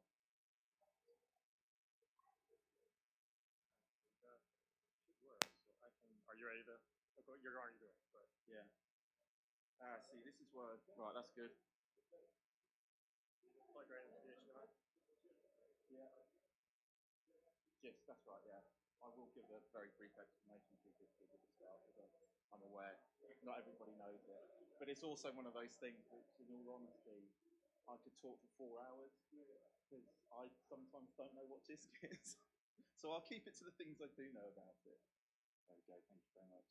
Yeah, let's see if I can do the same. We just do hot swapping. No, it's okay because that's probably the question. No, it's fine.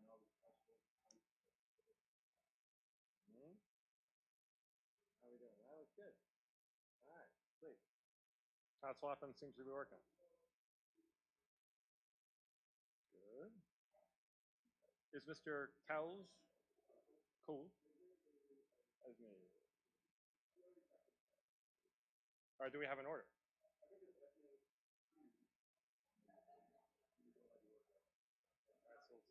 No, let's plug them in then. It's hot mic. It's hot.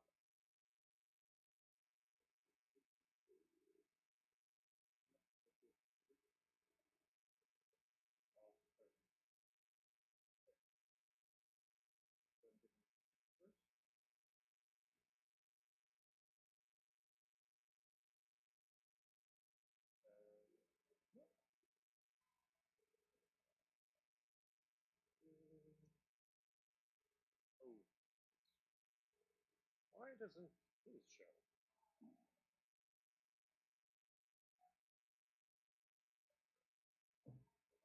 HDMI right here, right?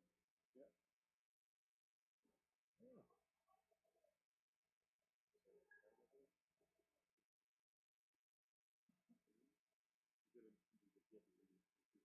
Maybe I'm not gonna. Yeah, I'm not. Gonna touch that. Well, I don't think this is his computer. It's in Montana. Yeah, this is the Montana. It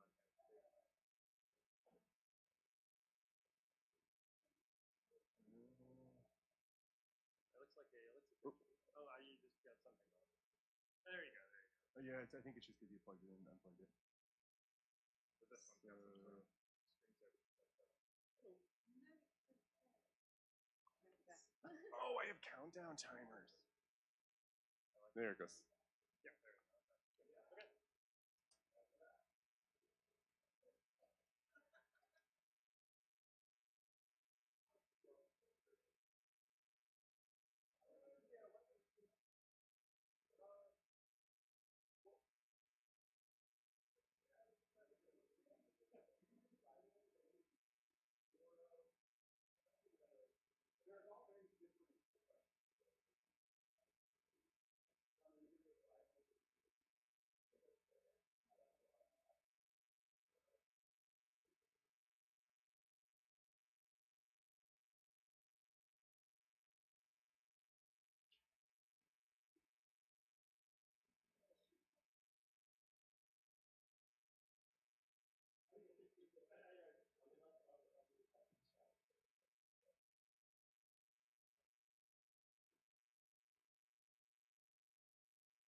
Can you tell me when I'm on that X?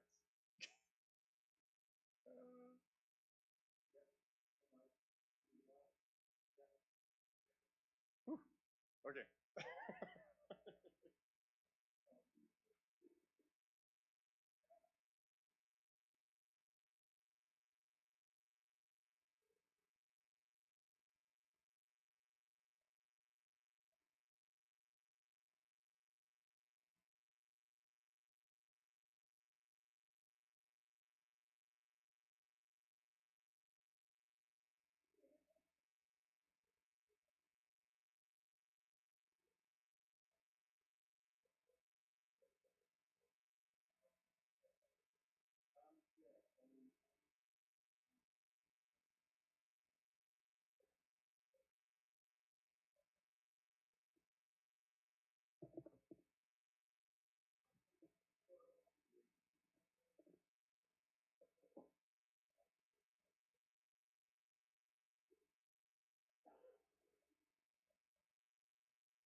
Right. At a match in eighth grade. It was actually my favorite teacher. Yeah. All year long. Yeah. And then like the last day of school. I thought that was just fun.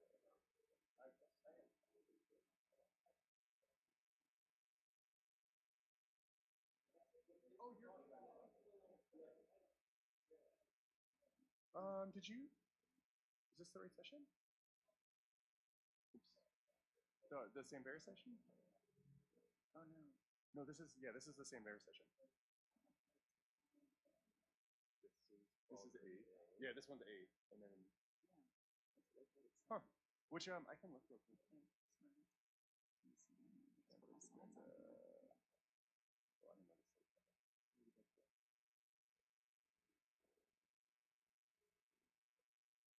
Remember who's not? Do you remember the name of the moderator?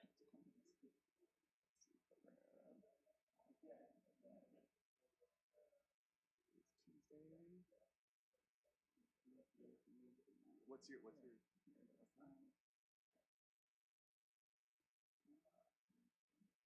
is it afterwards? It's at 11, and it's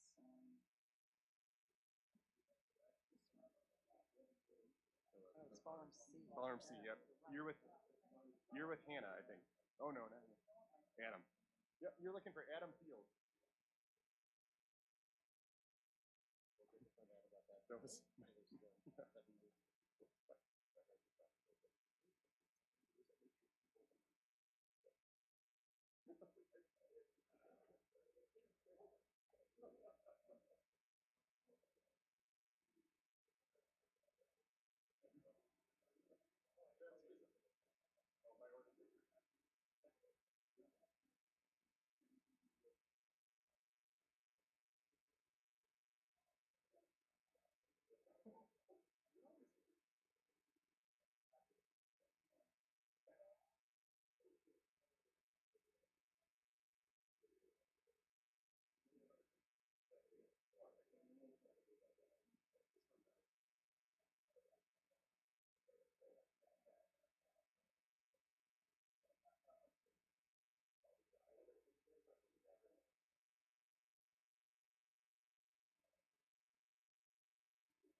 All right. Give everybody one more minute to get settled in. Get started right at the top so we have enough time for all of our presentations here.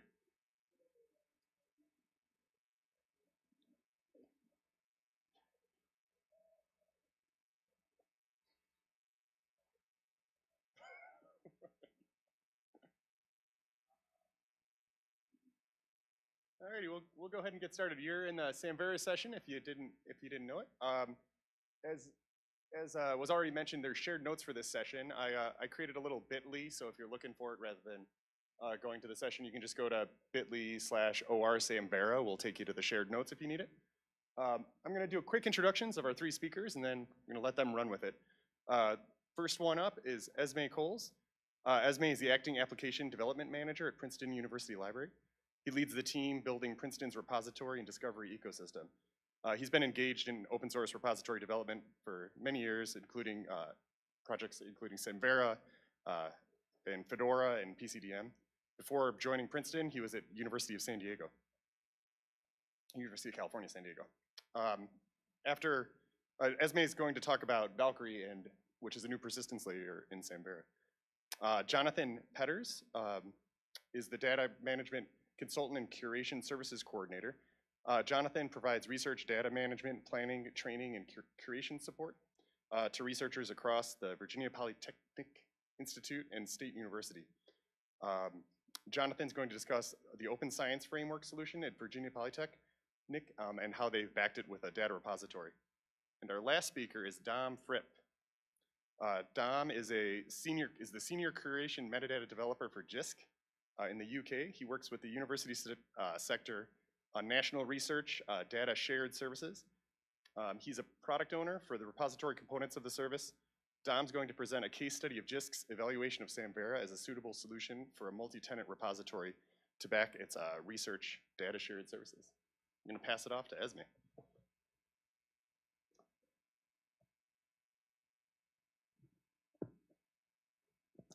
All right, I'm Esme Coles, and I'm going to talk about Valkyrie and reimagining the Samvera community. I'm going to start with just a quick introduction to Valkyrie, what it is and why we built it, and then spend most of my time talking about some of the ramifications I think we can, lessons we can learn from Valkyrie for the broader Samvera community. So as David mentioned, it's a persistence layer for Samvera. It's the core part of the repository stack that handles storing metadata in files. It provides APIs for loading, finding, navigating between objects. And if you know the Samvera stack at all, it's a replacement for Active Fedora. One of the main features that Valkyrie provides is persistence backends that you can swap. You can change between different databases and other storage options without having to change any code in your application.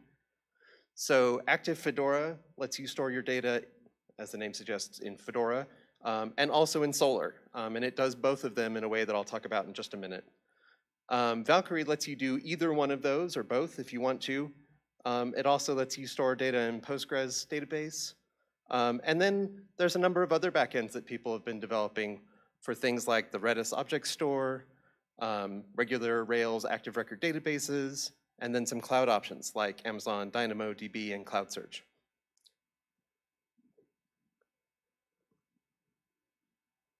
And the main way it does this is by providing some abstractions, by defining sort of the minimal set of operations that an application needs to interact with the storage and making an API for those. That involves a small set of queries for loading and navigating between objects. And that's not the kind of query you might think of that an end user would do. This is really the sort of basic navigation type of query that you need to do, like, I have an object that represents a book. I need to find all of the objects that represent its pages. That kind of query. And an important feature that it provides is a test suite, so that we can make sure that all the backends are behaving consistently, so that you really can switch between them. And so that if you want to develop a new backend, you can develop your code and run that same shared test suite against your code to make sure that it also behaves the way that applications would expect. And that's really helpful for really, Rails doesn't have the same kind of API definitions that some languages have. And so it's a way of codifying what the API is and explicitly declaring sort of how we expect things to behave. So why did we do this? It really began at Princeton when we were working on Plum, and we noticed that there were a lot of divergent use cases in the community between what we wanted to do and what other people were wanting to do. We initially focused on institutional repositories and digital collections being different use cases. Over time, that seemed less important, that was really a false dichotomy, and that really the things that were more important about divergent use cases were whether you wanted to have a user interface in your application to configure it, or whether you wanted to write code to customize the behavior to work the way you wanted. And especially metadata complexity, particularly linking between objects.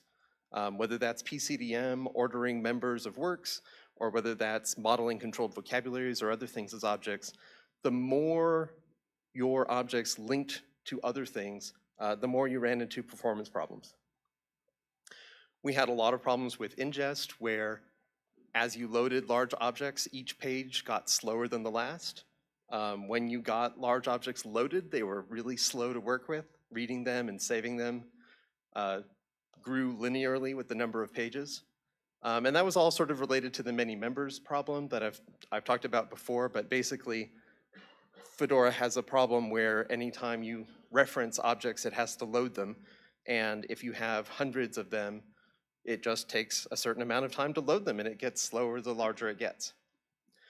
And so as we were working on these problems, we worked at all levels of the stack. We worked in the Ruby RDF processing libraries, we worked in Fedora, we worked in various parts of the Samvera gems, and really what we found ultimately was that the real problem was complexity. If you look at some of the architecture diagrams for Samvera, you see Fedora over on one side serving one role, and you see Solr on the other side fulfilling a different role. But really, they're really intertwined. Because Solr provides a query API that Fedora doesn't, and because Solr's faster in most cases than Fedora is, you wound up with Solr calls sprinkled all over the code, in the core gems, in libraries, in people's applications. And because there wasn't a clearly defined API for working with some of these things, you wound up with a lot of things that were really specific to Solr and Fedora about how to query things, how to access things. A lot of the syntax of those backends was also sprinkled around in your API, which led to some really complicated code and made it very difficult to sometimes figure out which operations were going to talk to Fedora and which ones would talk to Solar, to work on performance or really anything else. And it really made a sustainability problem that we recognized as something that should really get some attention. So we worked on Valkyrie, and it worked really well for us. We did that about a year ago, sort of in earnest, focusing on that. And I want to talk about sort of what Valkyrie as an alternative to Active Fedora means for the community. And the first thing I want to say is that Samvera is a pretty big community. There's a lot of people doing a lot of different things, and I obviously can't speak for all of them. But I do want to draw some lessons from our experience and the discussions we've had with a lot of people about Valkyrie and different persistence options.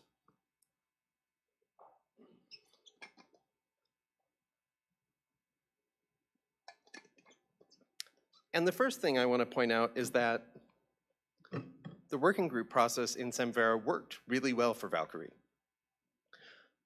Trey Pendragon, my colleague at Princeton, developed a prototype. He promoted it at community events and using community communication channels. A working group was formed using the established processes, and that had participants from 5 different institutions in the Samvera community. They organized sprints that had code contributions, ultimately from members of 11 different institutions, and that resulted in the release of Valkyrie 1.0 in March. And I think that that was an incredibly successful use of the process as it existed. And so as the Samvera community talks a lot over the last year or two about governance, and there's a lot of focus on changing things like how leadership is selected and having elections and rotating membership, developing a community roadmap, formalizing the contributions that people make, I thought it's important to point out that here's an example of a lot of the community institutions working really well. And so I wanted to highlight that as a thing that I think we shouldn't change. Or at least we should be thoughtful about changing it and not break something that isn't broken. The other thing I think that is really different is that Fedora is no longer the center of the universe. Fedora serves a lot of use cases well. I'm a Fedora committer and a Fedora API specification editor, and I think that Fedora has a really good place for a lot of things, but it doesn't work for everything. There's been a lot of work on an API specification and alternative implementations, but when we had to make the call about doing something different for our repository about a year ago, none of those implementations were really ready. Especially none of them had the sort of institutional support and sustainable development process that would let us use them instead of Fedora or instead of Postgres or something else like that. A year has gone by and there's been work on some of those implementations and on the API specification. But again, still today, I don't think that there is an alternative implementation that I could recommend to people that they could use today. And so I think there's some community building that needs to happen there for those to be a viable alternative to Fedora or to Valkyrie. But whether we're talking about Fedora alternate implementations or whether we're talking about Valkyrie with a larger variety of backends, I think having the ability to select your backend, just having that choice opens up a lot of possibilities. It lets you pick your backend based on the performance that you need or the features you need. Or maybe there are other things, like perhaps you have an IT shop that says you must use X or you must not use Y. Or maybe your staff has a lot of expertise in a particular technology and it makes just sense for your group to use it. Valkyrie really lets you do that. And since Fedora is no longer the defining aspect of the community, I think that that's a really big change, just psychologically, about how Samvera views itself. Fedora has been the defining aspect of the community, and Samvera was defined as a thing in relationship to Fedora, as a front end to Fedora. And as with the process of renaming Hydra to now Samvera that happened last year, I think it's an opportunity to rethink who we are and what we are related to and how. And I think that that's a good opportunity to just have some introspection and to think about how we want things to work. I think it's also an opportunity for the Samvera community to really live up to its values around stewardship of code and data. We have a lot of code to update. I mentioned that there were calls to Fedora and Solr sprinkled around applications and gems at all levels of the stack. All of those are going to need to be updated if they're going to work with Valkyrie. There will be a lot of things that will need to be modified. I think that there's been a lot of work already in Hyrax to make it support Valkyrie, but it's challenging to do that work and to do it in a way that's compatible with existing applications. And so there's also a data migration element to it. If people have a lot of deployed data using Sophia and older versions of Hyrax, the choices that we make about how we implement Valkyrie and whether we make people migrate their data again might make it very challenging for people to upgrade their software, or might make it prohibitive. It might make people just stay where they are and not upgrade at all. And that has ramifications for the community about who's on the latest software and who's engaged and who can participate in development and who gets left behind. So I think we haven't always done a good job of that, and we can do better. I think that we should do better to think carefully about the ramifications of the data migrations and the code upgrade paths in order to make it easy for people to upgrade, make it easy for people to move their data forward. There's a lesson too that I think we can learn from the Islandora community, which is don't fight against your platform.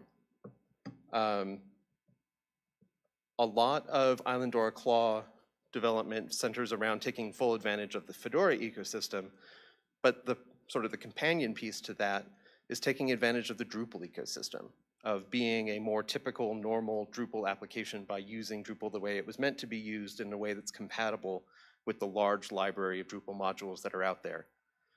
And I think that we are in a similar situation in many ways, that Rails is a large, vibrant ecosystem, and Active Fedora mimics Active Record and provides a lot of the same patterns, but ultimately it's not Active Record, and that meant that a lot of things that would work with Active Record really wouldn't work with Active Fedora. And that always cut off some tools and some options and made things challenging. And so to the degree that Valkyrie is embracing more community-maintained gems, like dry types and dry struct for doing the core data mapper functionality, the Draper gem for doing decorators, it really gives us the possibility of making Samvera applications more like standard normal Rails applications. And in addition to unlocking a huge ecosystem, it also has real implications for hiring developers and retaining them. There are a lot more Rails developers in the world than there are Samvera developers, of course. And when you hire developers and you dump them into a platform that has patterns that look like patterns they know, but then work strangely or don't work or have weird gotchas, it's deeply frustrating. And I've seen a number of cases over my experience in the Samvera community of new developers coming in and getting really frustrated with code that didn't really work the way they were used to, and having Fedora be a stumbling block for why we even used it. What was its value proposition? Why are we using this weird thing? And to the degree that we can make our stack work more like normal, quote unquote, applications, I think that that's going to help us there. The last thing I wanted to talk about was the component versus product sort of continuum. You know, there's a lot of gravity around Hyrax, and a lot of people are adopting it that had built their own applications out of components. And that's very understandable, and I think that's fine. But I also think it's important to maintain a space in the community for people who are building with components. I don't think we want to be a one-size-fits-all kind of community. I don't think that that would serve us well.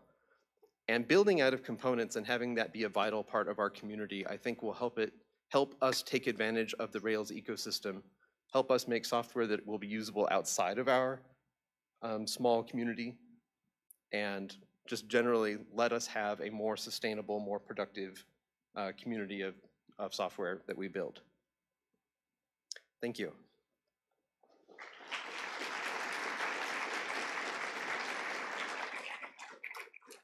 And I'm E.S. Coles on Twitter and, for the moment, GitHub, and also GitLab and SourceForge and a couple others. The talk slides are at bit.ly/Valkyrie-reimagining if you want to look at these links or anything else. We have some time for questions. I'll run around with the mic, so put your hand up.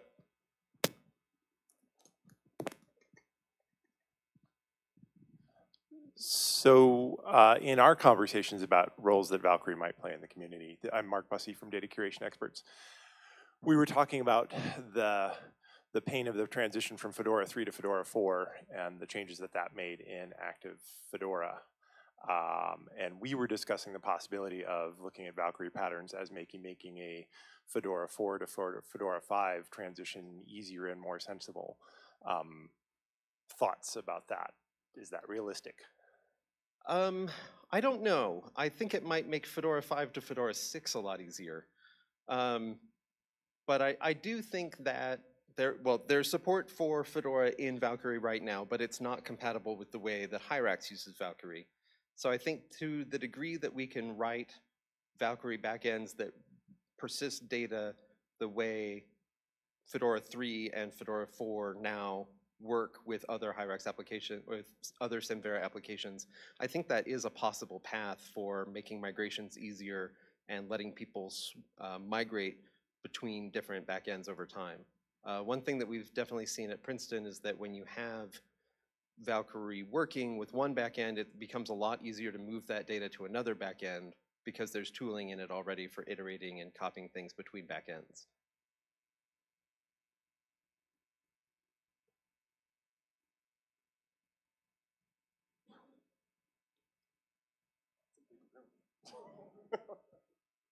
Thank you.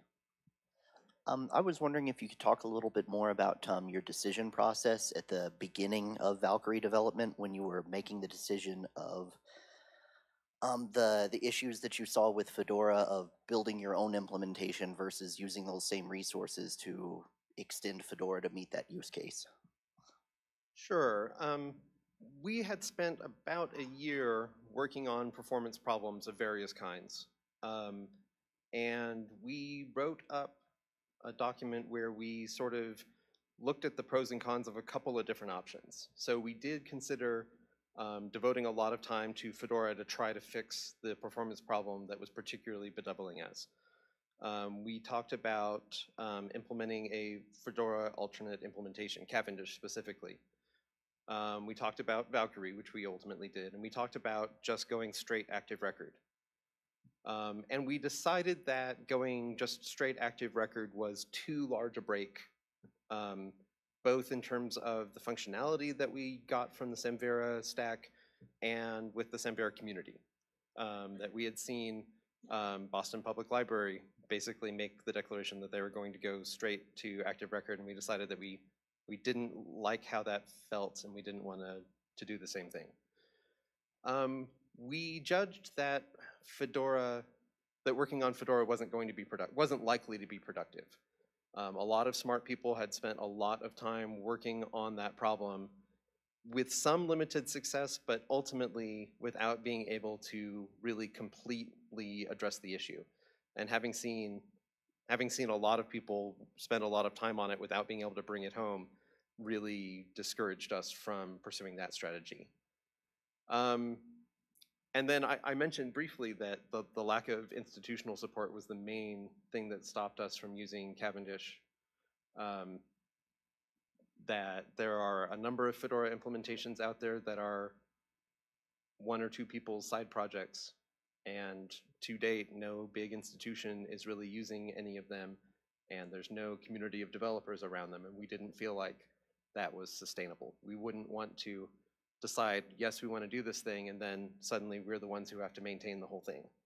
Whereas the working group process in Samvera let us bring a lot of other people from the Samvera community into Valkyrie and have other people share that burden with us.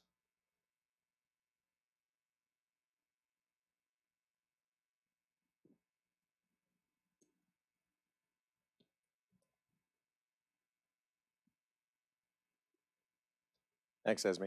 Could you describe the adoption and scale at which Valkyrie has been used and or tested? Sure. Princeton's Figgy repository, I think, is the main production Valkyrie application right now. We have something like 50,000 objects and 3 or 4 million pages, and something like 100 terabytes of data in it. The other main application that's being developed with it right now is called Cho from Penn State, which is also a digital collections application, but has some really different views of modeling around having sort of dynamic field and record building in the application. That's still in development, so it doesn't have sort of production scale behind it. The other uses of Valkyrie are either experimental or in development, things like working with Hyrax or other people working on applications using Valkyrie.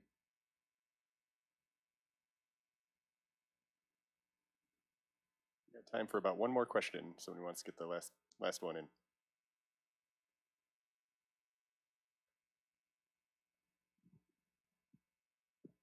Hi, this is Mike Giarlo from Stanford. I wonder if there are other parts of the stack that you think are ripe for reimagining the way that Active Fedora has been reimagined as Valkyrie. You know, I'm less familiar with other parts of the stack. I think there's a constellation of small gems like Hydra Editor, Hydra Derivatives, Hydra Characterization that are much smaller and more focused. But I would say that, you know, the other core parts of the stack like active triples and the curation concerns, Hyrax parts strike me as sort of the other places that I've heard people be either wary of getting into working with them or frustrated by working in them. So those are the other places I would look.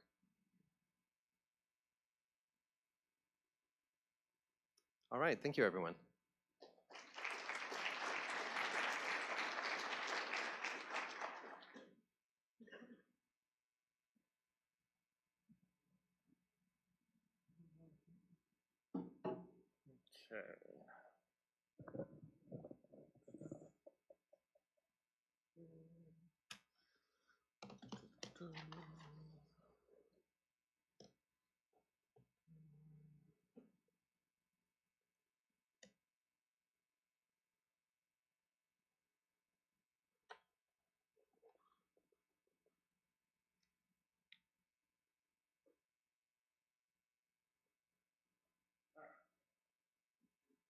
That's always a good start.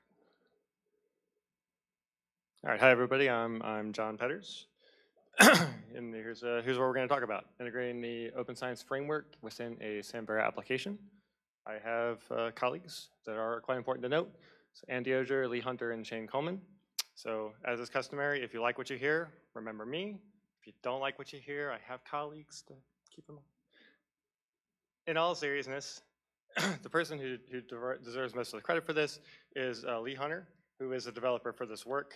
As David mentioned, I'm not a developer myself. I administer the repository, our research data repository. So Lee deserves much of the credit. He couldn't be here today. So of course, I'll do my best to answer questions more technical, but I'll mostly likely be writing them down to get back to you later. Okay, so introduction, motivation.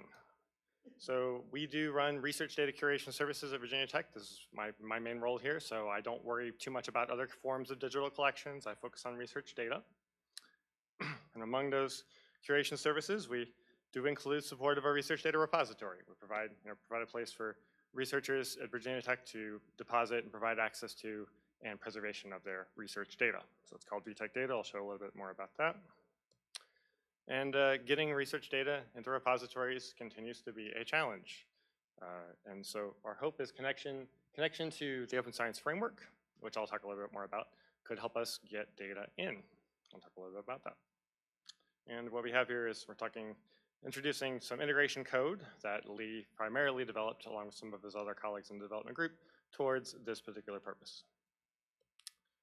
Okay, so homepage of our repository, VTech Data, the data repository of Virginia Tech. And as it says, the data repository is a platform for highlighting, preserving, and providing access to the work generated by the Virginia Tech community of all kinds of researchers. So this is not scholarly output, not preprints, not theses. Those go into a different repository. That's not my responsibility. This is more about data collections, supporting data for those kind of scholarly works. Code, software could go in as well. These sorts of things. For those of you familiar with the Samvera stack, a couple of quick things to note. We're running on Sophia 6.6 and Fedora 4.5.4, so we're not on the cutting edge. Here we're looking to upgrade to Hyrex 2 sometime this year. We'll see how that works.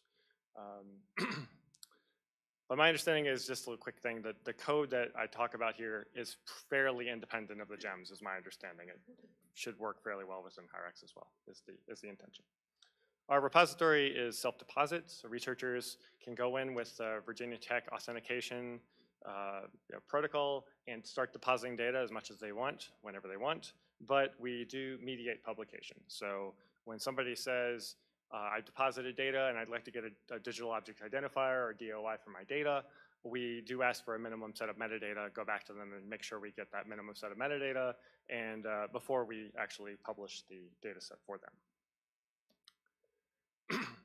So that's a little bit about the research data repository. If you're not familiar with the Open Science Framework, I'm going to give a quick little introduction to it. Not everybody necessarily is. These next 4 slides are actually from the Open Science Framework. It's a nice environment for sharing everything, including slides about the Open Science Framework. Very recursive and meta. So the Open Science Framework, scholarly commons to connect the entire research lifecycle. The website osf.io down at the bottom. And here's how they describe themselves. A free open source web application that manages research projects from all stages of the research lifecycle and connects the tools researchers use. And this actually is an important part at the end. So 2 parts of the Open Science Framework my background is actually in research. So 2 things I think are really nice about this platform they've developed is they connect it to applications that people already use for sharing files, sharing resources, like Google Drive, Box, Dropbox, GitHub, Bitbucket.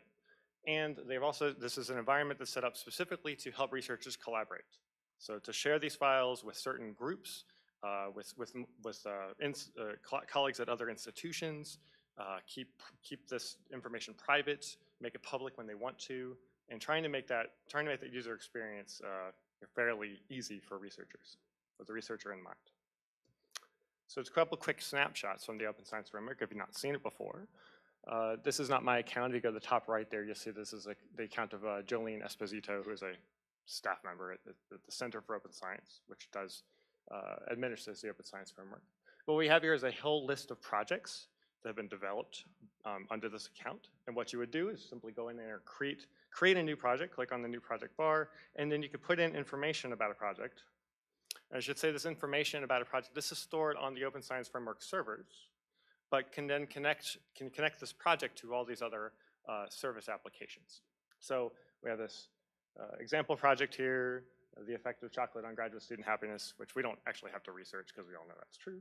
It's positive correlation.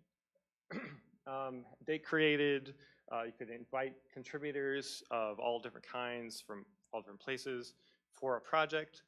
Information could be stored, some basic information about the project could be stored in the wiki on the far left.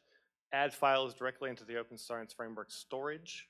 To an extent, they do have file limitations. We can't put terabytes up there on their platform. But then the important part here, actually, I should have made a column box for it, the component side on the far right. The components is where you can actually connect my Open Science Framework application or my project to certain parts of certain folders on Google Drive or on GitHub, to GitHub repositories, or to Box folders or Dropbox folders. So connecting to things that researchers are already putting their stuff on. It was one of the annoying things about a research data repository is we have to do all this work to try and get the stuff off service applications the researchers are already using. And they're like, oh, can't this be easier? Well, if they had an Open Science Framework project, we could, if we can get connection to the Open Science Framework project, we can just take that information from Google Drive to the Open Science Framework project right into our repository, hopefully saving time and effort. So connecting to those things that researchers are already using, an important part. Another nice thing about working with the Open Science Framework people is they've developed a wonderful API. So the code that Lee Hunter worked with is actually using this API to pull information from the Open Science Framework into the Samber application that we're using. So quick little review here. So our particular interest in connecting our repository to the Open Science Framework, and potentially for other people who have other research data repositories, is a perpetual problem is getting data into the repository. Requires a lot of effort from the researcher. to do so, and there are not a lot of incentives for researchers to do this. So any little thing we can do to lower the effort for researchers to do this will hopefully make for more ingest of research data. The Open Science Framework is designed with researcher user experience in mind. The two primary folks who started the Center for Open Science are psychologists coming from a research background, trying to make platforms that are as easy as possible for researchers to use. I think the user experience was pretty good. So why not connect to this system for easier ingest?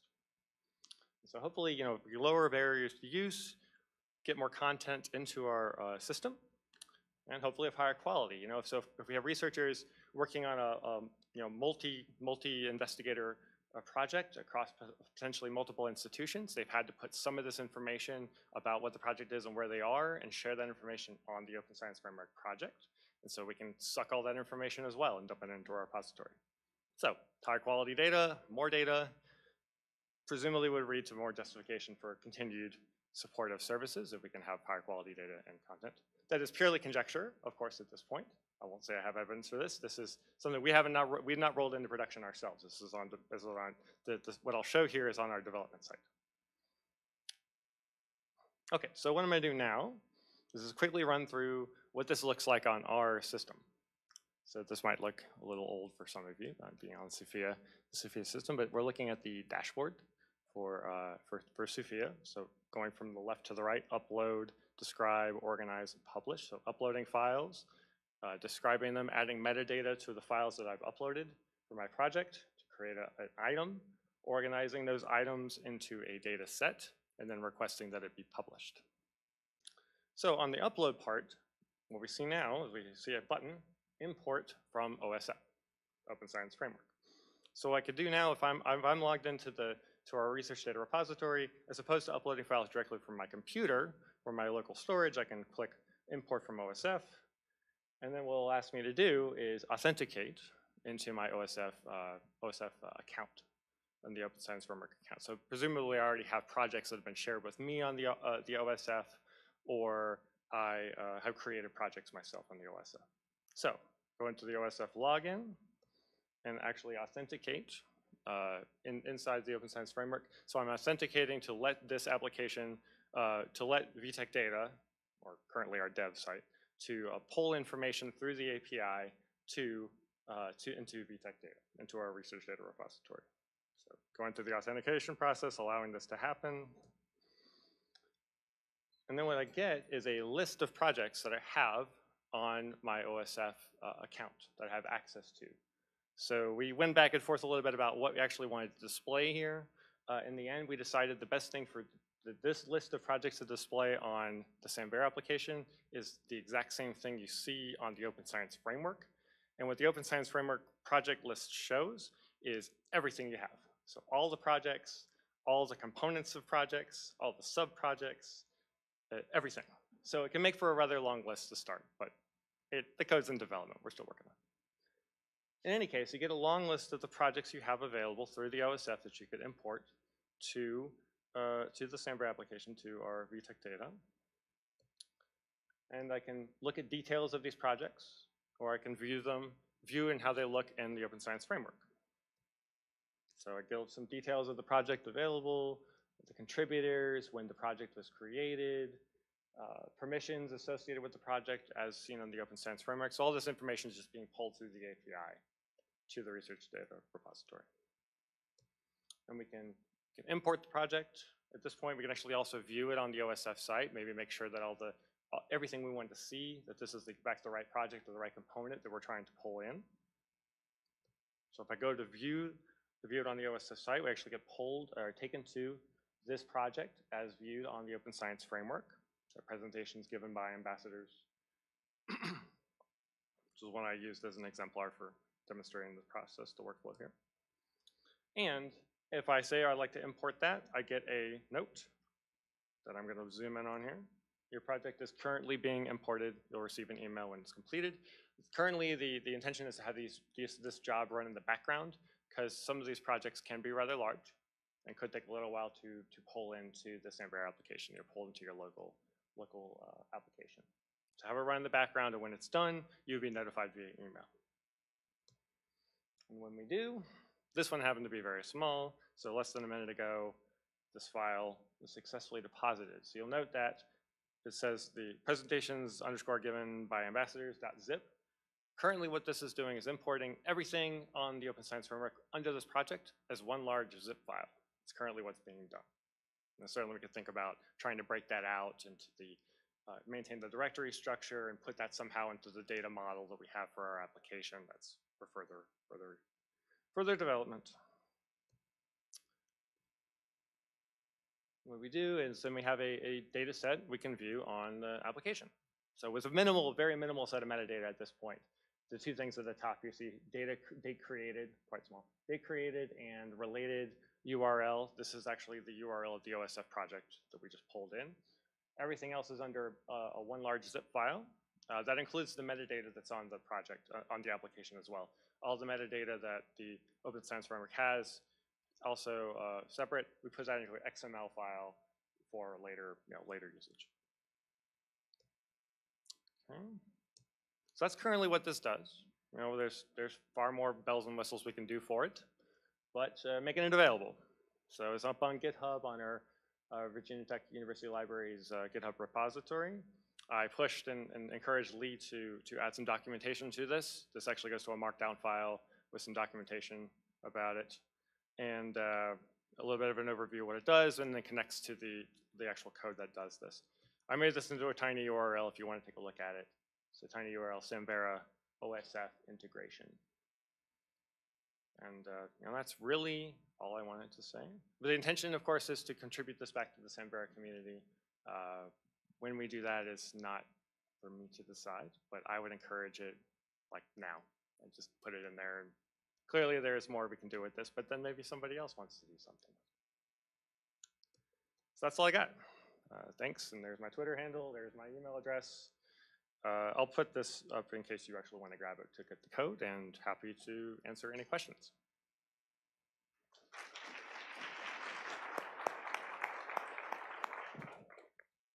Happy to try to answer some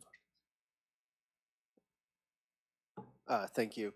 And so a question I have right away is it a sort of a one-way pull of the data from OSF, and are you looking at pushing information back to OSF? For example, one thing that occurs to me is if a person creates an OSF project, but they haven't added a license, right? And so then within your repository, if you have a license process and somebody selects a license, would it then feed that particular license information back to OSF? With the ultimate goal, I guess, of preventing any sort of collisions or discrepancies between the information within the two different locations. I think at this point, the intention is to make it a one-way thing. For the OSF being more of the operational part, the working part for researchers, they can work on their research, they can collaborate with other people. And in the Open Science Framework, it's set up specifically so that people can share their research projects, fork a project, and work on it and move it in a new direction. So the intention more here is the researcher or the research group says, I'm done with this project, it needs to be archived. And so it moves into an application like this. It's an interesting question about the licensing that I think we need to keep in mind about whether or not we pull the license and make sure that it's appropriate usages for our repository as well. I appreciate that. Thank you. You are as far away as you could have been. Hi. Does the integration have any facilities for avoiding redundancy? So if you have multiple data sets that you want to define that share files, especially if you have quite a bit of data, does it recognize that a particular file is already in Samvera and doesn't copy it and duplicate it? That is an excellent question. I think the answer right now is no. I don't believe we're doing that yet, but that is clearly something we would want to do, considering the amount of load you can put on input and output, bringing in especially large files that are redundant, right? This would be a real time and allocation resource waster. So I'll get that one down. Thanks.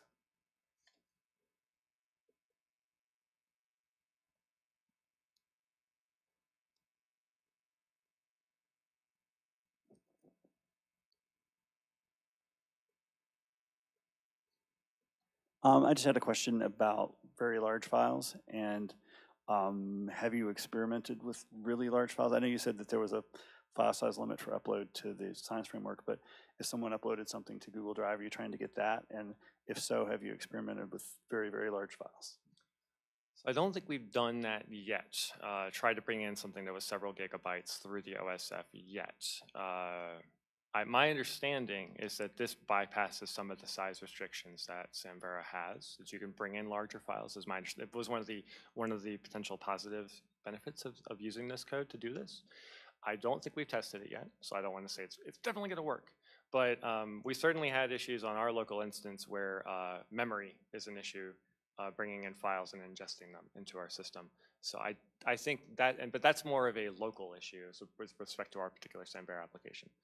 So my understanding is that this does get around a bit of the larger files. Like there wouldn't be a restriction on pulling large files through the OSF, but then you do have network issues and potentially memory issues.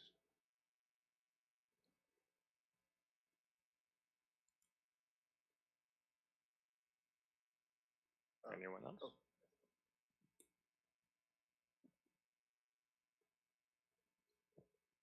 I was wondering if you had thought about integrating this with Browse Everything. It seems like that could be a good framework for letting you sort of Browse Everything. It's a gem for sort of supporting import from either server mounted disk or Google Drive or Box. There's a whole bunch of cloud options like that supported. This seems like it's kind of in this. It's a little different from those, but maybe in the same ballpark. It'll give you like a little folder hierarchy that you can browse like in a local file manager, and so that might be a good way of handling the hierarchy. So this might be a way to, doing this, it would not require researchers to use a potentially new system, the Open Science Framework. You actually just pull stuff directly from their applications. Right, Browse Everything lets you have plugins that support different storage options, so OSF could be one of these options in Browse Everything. Browse Everything, okay. Yeah, thanks for the heads up. I'll pass that along.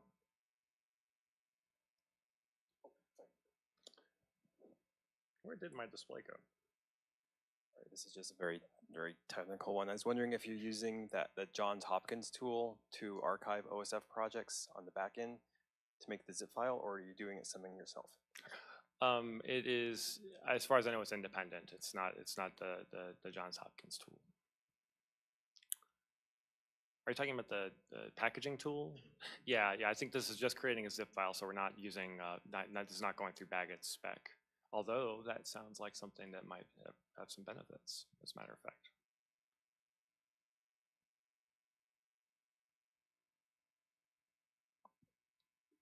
You mentioned early on that one of the goals is to increase the amount of content of research data in the repository.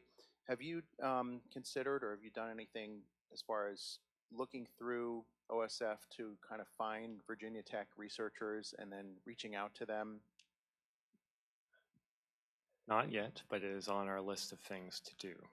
And certainly, that's the nice thing is we can look for all the public projects available. We also have a, hey, it showed up back up. That's good. I didn't touch anything. I'm really confused.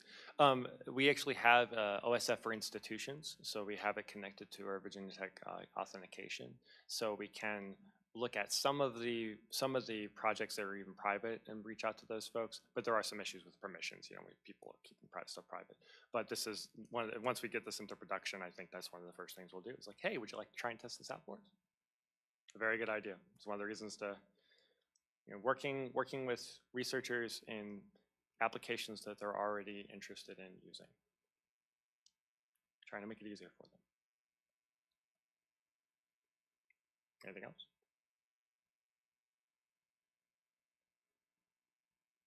All right, great. Thank you very much, guys.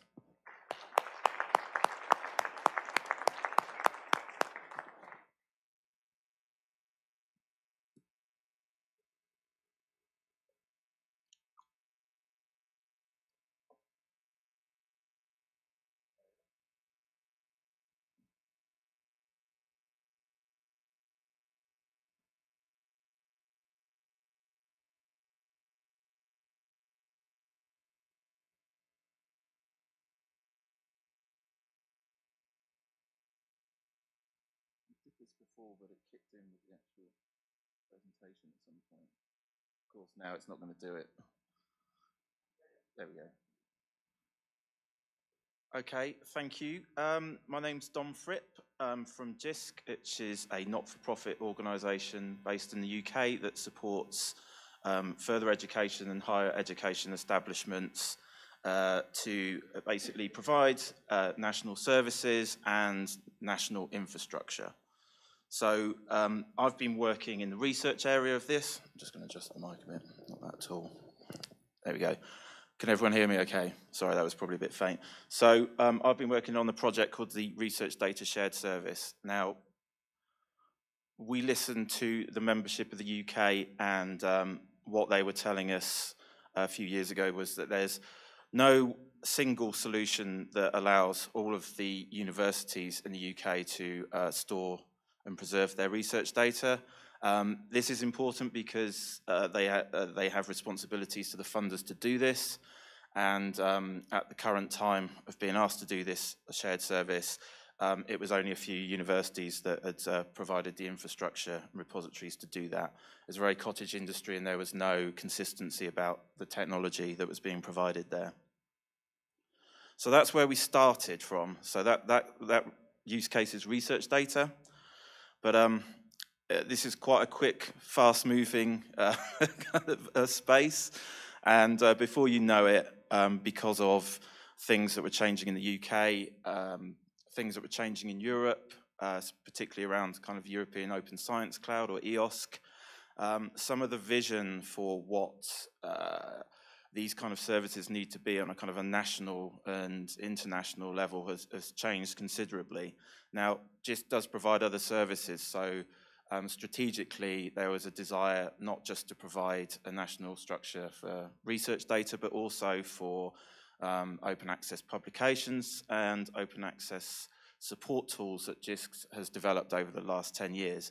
So as a personal reflection, I think the research data case was hard enough, but then we got all of these kind of coming in time. So there was quite a lot of onus on the project to at least be able to roadmap out this kind of delivery of integration. So as you can see, there's a lot of moving parts there. So whereas we might have started from a particular point, we realized that there were going to be certain architectural decisions, certain business decisions, certain costing decisions that were going to be needed to be made. So I've boiled this down into a few points here. So to move on from the kind of the cottage industry approach, what we need is something which will be suitable for all. We need like a properly multi-tenanted system. We need a repository that will store not just research data, but multiple content types. To underpin a kind of multi-tenancy, we need a shared data model to give it that stability.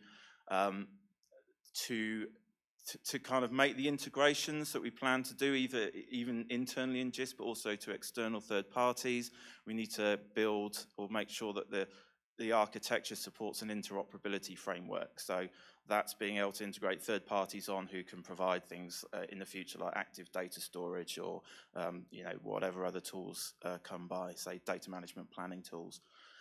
There's obviously a sustainability issue here, and we'll come on to that much later. But also from the first wave of repositories that came out in the UK, there was a sense of use cases being built up and a desire for improved UX. And so anything that was going to be put in front of and be useful to the sector needed to you know, upgrade its kind of user experience. You know, like times have moved on, and people have kind of you know, kind of specific UX expectations now.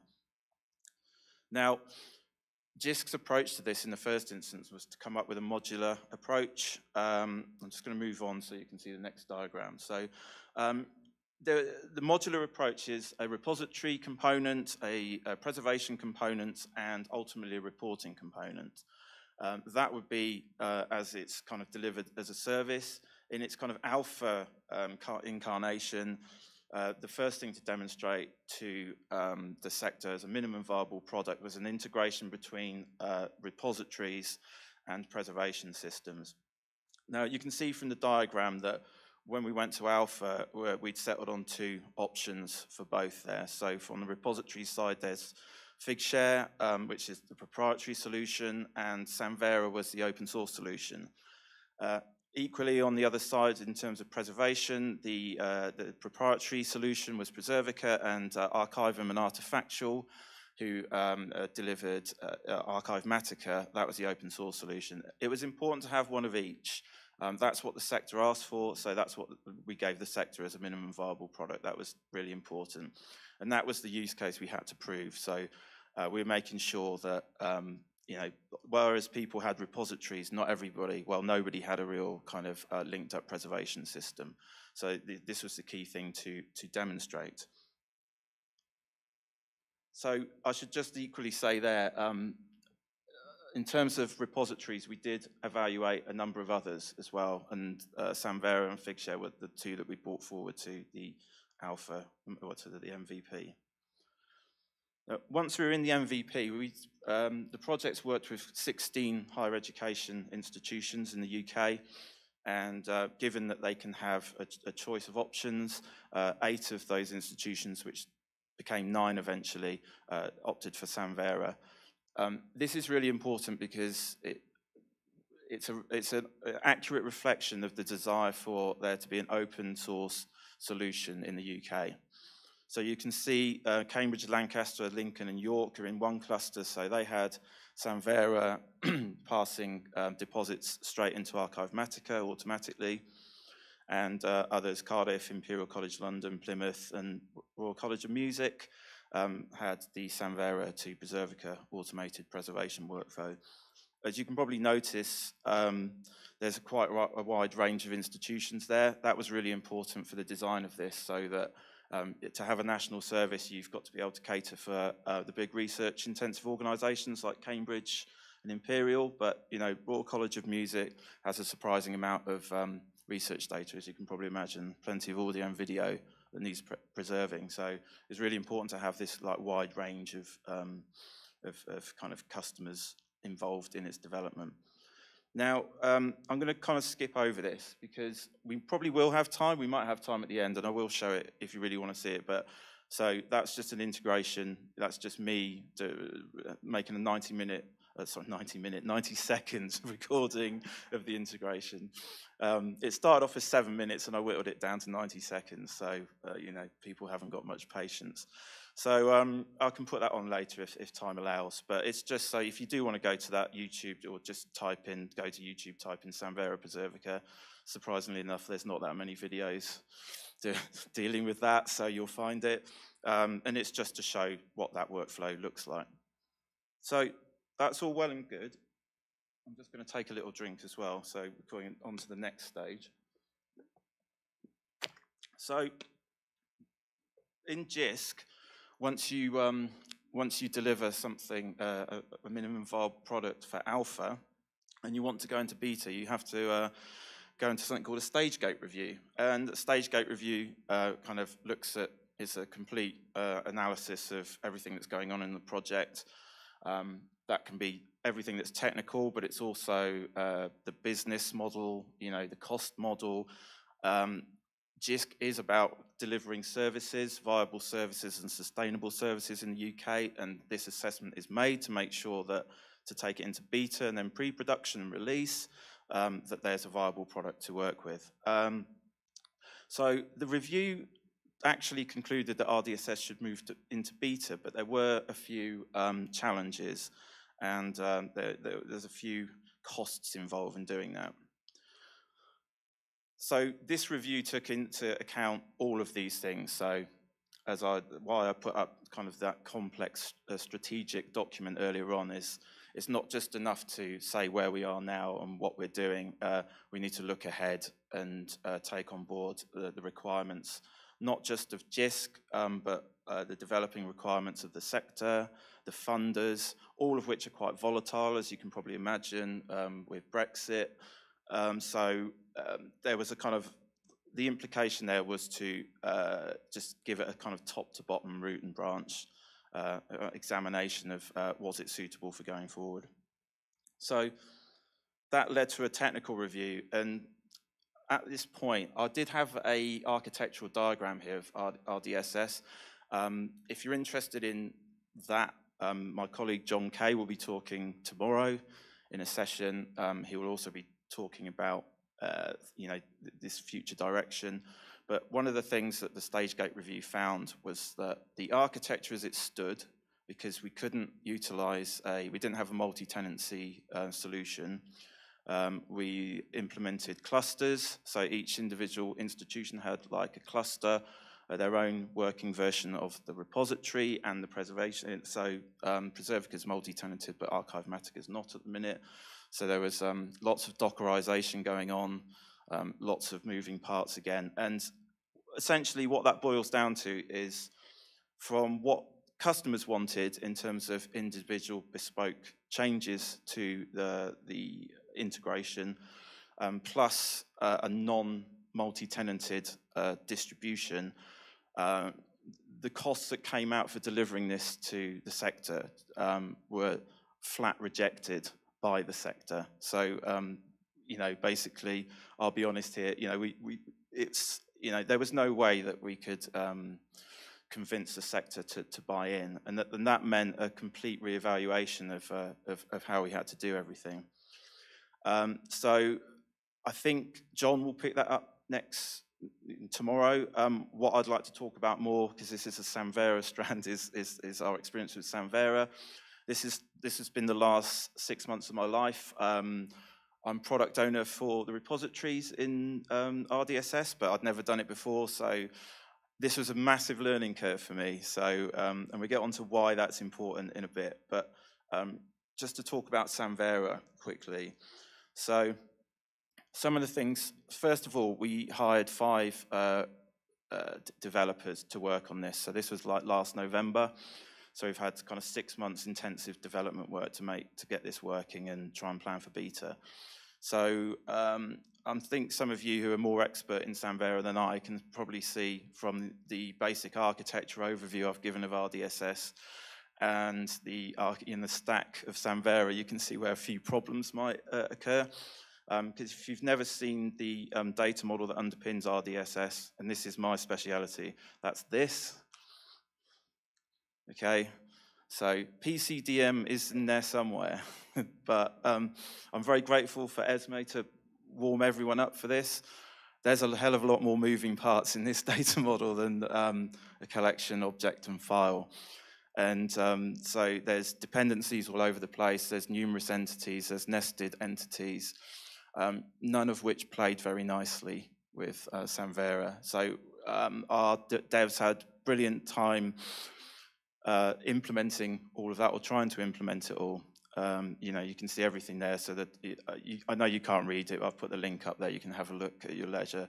You can see that there's a lot going on there, whether it be entities or vocabularies. This is because RDSS is just simply more than storage. There's the green stuff at the bottom is preservation metadata. The blue stuff on the side is CRIS metadata. And the orange is the kind of research object kind of stuff. So there's an awful lot going on there, and not all of it was conducive to kind of the flat metadata requirements of Hyrax. But that said, and just to say very briefly, the reason why that's important is because RDSS works with a message-based API. So it's a single points of integration. So there's a message layer that speaks, so any of the solutions, be it a preservation solution or repository, they speak to each other, brokered through a kind of a message API. And this data model underpins the message API, so you can't send message payloads between systems. So there's no integration without implementing this data model. Now, I would say that's probably a design, not a flaw, but probably a drawback of the approach we've taken and why it might not suit certain individual integrations. But unfortunately, it's the only thing that makes the service play ball. So if we can't implement the data model, it's not a goer. So what happened was what we thought might be 3 weeks' work took 3 months. But I'll give you the good news at the end about where we got to with it. File fixity-wise, you can probably sense there's quite a bit of duplication going on. A lot of the preservation functionality of Samvera is actually being done elsewhere in RDSS. That's what it's trying to do. And so I think that developers found it challenging to find some of the operations going on in the stack that could then be turned into messages and put into the payload and sent. So there's a bit of disconnect and discontinuity between what was doing what, and therefore how to make these systems understand who'd done what, because you've got preservation on one side that thinks it's doing it all, and you've got Samvera that's doing some of it, and you know there was a few issues around that. Message implementation, like I said, without going into the message topology of the service, it's quite complicated, and because of the rules, it kind of really slowed down the kind of integration. When we wanted to move to beta, so there was the background under the bonnet stuff we were doing, but we also wanted to do a UX strand of development for it as well. So you can see here a couple of scores of how Samvera was tested. We had a company called Acasta in the UK do this, and they did this. They showed this kind of UX diligence on all of the software that we employed. So we've got a system kind of usability score at the top and a kind of a recommendation score at the bottom. You know, would you recommend this to a friend, kind of thing? You might not feel like that's Samvera's scoring very highly there, but compared to some of the other systems, it actually, you know, outperformed them considerably. So, you know, that was very encouraging as well. So, but unfortunately, the bottom line has been that we're not going to be able to sustain Samvera as being this kind of central open source repository unit within the service. So with that decision made, and I would say that's not a reflection of Samvera, that's a reflection of the requirements of the project we're working on, and unfortunately the timescales that we are working on. One of the things I've learned, and I'll expand on this later, is it feels like there's a lot of changes coming around the corner to Samvera that we want now, or we could do with now. And you know, that's just how it goes. Them's the breaks, and things go on. But I'll come and touch back onto why that's important shortly. So I don't want to end on a downer, so I'm gonna talk up some positive outcomes here. So we have created a Samvera adapter for RDSS. So as I said before, RDSS is about kind of having an interoperability framework, which means that if you've got a repository service, if you come and integrate with our message API, that means you're part of it. And it means you don't have to integrate with anything else on the framework. You just have to integrate once. So if you run Samvera and down the line you want to take advantage of RDSS, we have an adapter that we've built that will make it work with that. So that's in the near term. So when we go to market, if you're a Samvera customer and want to take advantage of what RDSS is doing, you can. And what we're going to do is get that into shape. So that's in Hyrax. I don't know whether we're going to we'd like to make that available sooner rather than later. So rather than wait for Valkyrie or something and go through refactoring, it's something we'd rather put out there sooner rather than later. And this has been enabled by, you know, basically digging really deep into Hyrax and making it, you know, compatible with the message API specification that is quite heavyweight, but unfortunately that's what RDSS requires. So if that's useful to the community, then we've done all the heavy lifting of that, and it's a pain, but that has been done, and our devs did a heroic job of dealing with that. So the other thing we did whilst we were there, and I don't know if there's any consumers of this gem, but Iris Analytics. Iris is a open access repository metrics kind of counter service. It uses a counter protocol. That is actually run by JISC. It had a code base, I think, which was Hyrax 1, might have even been Sophia. It was 4 years since it had been updated, but our devs have managed to totally refresh that code and write it in a way which will mean it can be easily pluggable given any changes to the stack that come up. Now, what we did, because I have a personal opinion on this, which I'll expand upon shortly, is I got the developers to write a report at the end of this work, because I felt that some of the problems we encountered were probably solvable. Certainly if we had more time. One of my major regrets is, given the lack of time that we had, we didn't get to fully appreciate, integrate, or get the assistance from the community. We started as outsiders, and we never really got the opportunity to come into the community and reap the benefits of that.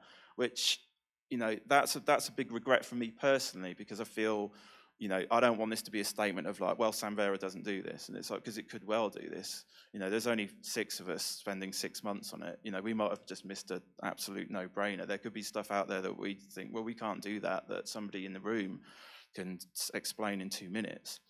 Now, all of this report is in this Google Doc here, which is open for comment, and it's going to be open for comment because this is the end of the beginning of the conversation for us, not the end.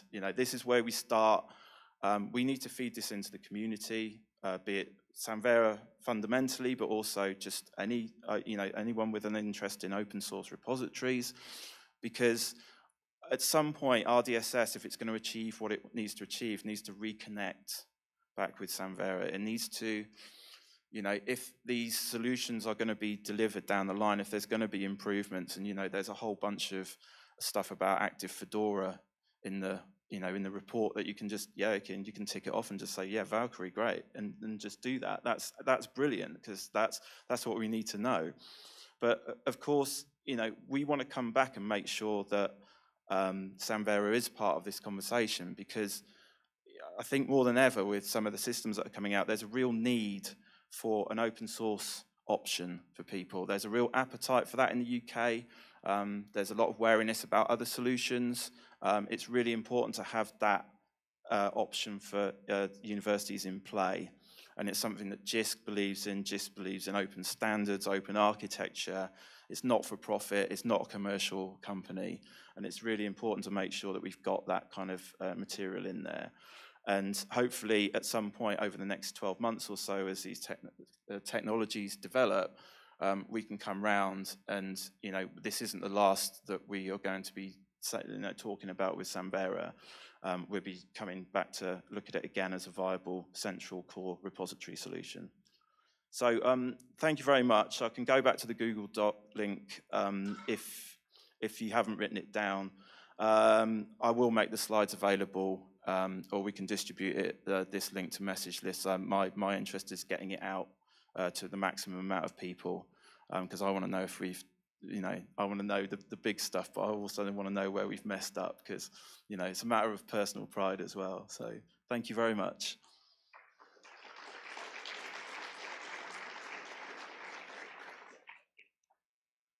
So here it is. So I'm not going to show anything on it. I'm just, it's there in the background with its Harry Potter. We're talking about fan fiction, right? There's a slightly Harry Potter-ish badge up there for our version of Samvera. Oh, isn't it? Hang on. I think it's because I need to put it in duplication mode. There we go. Thanks for that. Is there any questions?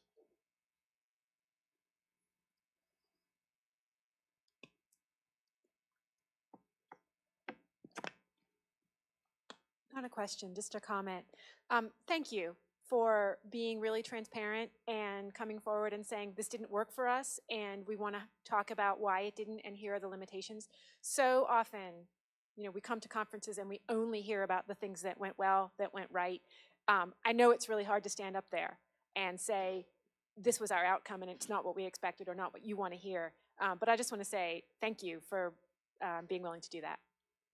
Thank you very much. That reassures me greatly, because I had some anxiety about standing here doing it, but the reason I am here standing doing it is because I needed to do it, and on behalf of JISC, I needed to do it as well. We're about solutions, and we want to find them, and we want to find the best solution. And I do really feel, from a personal perspective, this isn't going to become my white whale or anything, but it's like I feel there's unfinished business here, and I think we should be revisiting it. Thank you. I wonder if you can elaborate briefly on the nature of the work involved in going from your your rich database model that you showed to PCDM? Is it, how do you express the richness? Is it in some kind of custom metadata fields within PCDM, or what did you do? So I think what the guys did was, I'm no expert on this, and the detail is in the report. Thanks. Thank you for that. I don't want to say something that's not true, but you know, I think wanted to say we'll take an example of one of the problems. So rights, there's a rights entity in the data model which covers rights, statements, licenses, and access.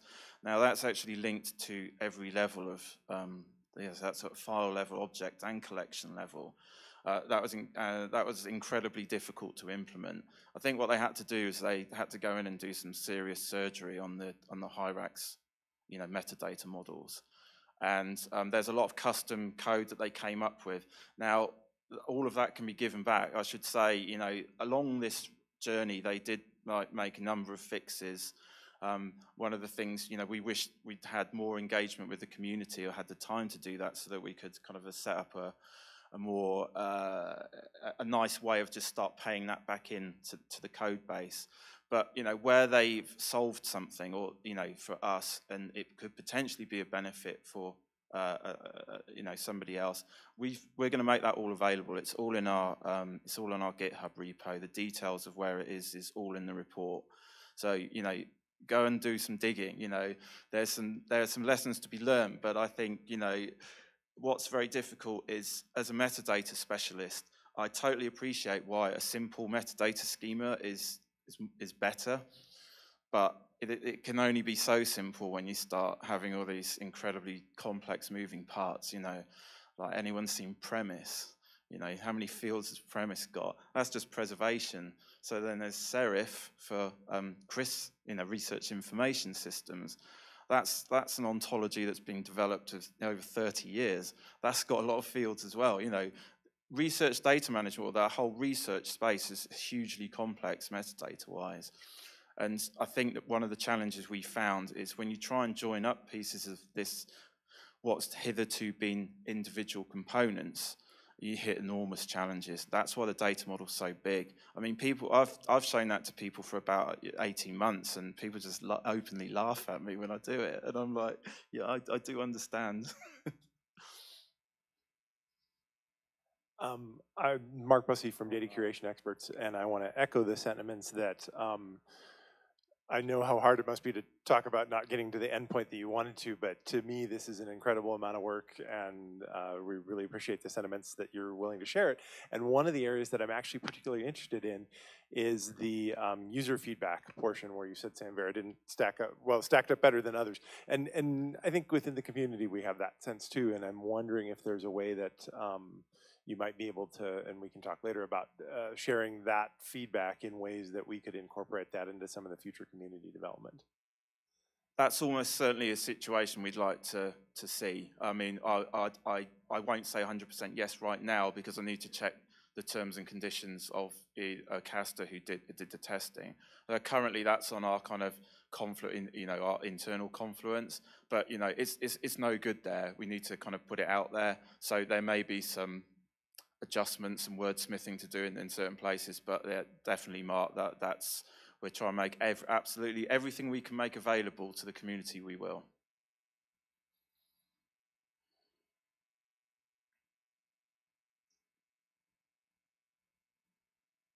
Okay, well, thank you, and apologies, but you know, we're trying, and we look forward to looking at what other people are going to come up with in the next year or so. Sounds like it's going to be an exciting time for Samvera, so really looking forward to seeing what happens next. So thank you very much.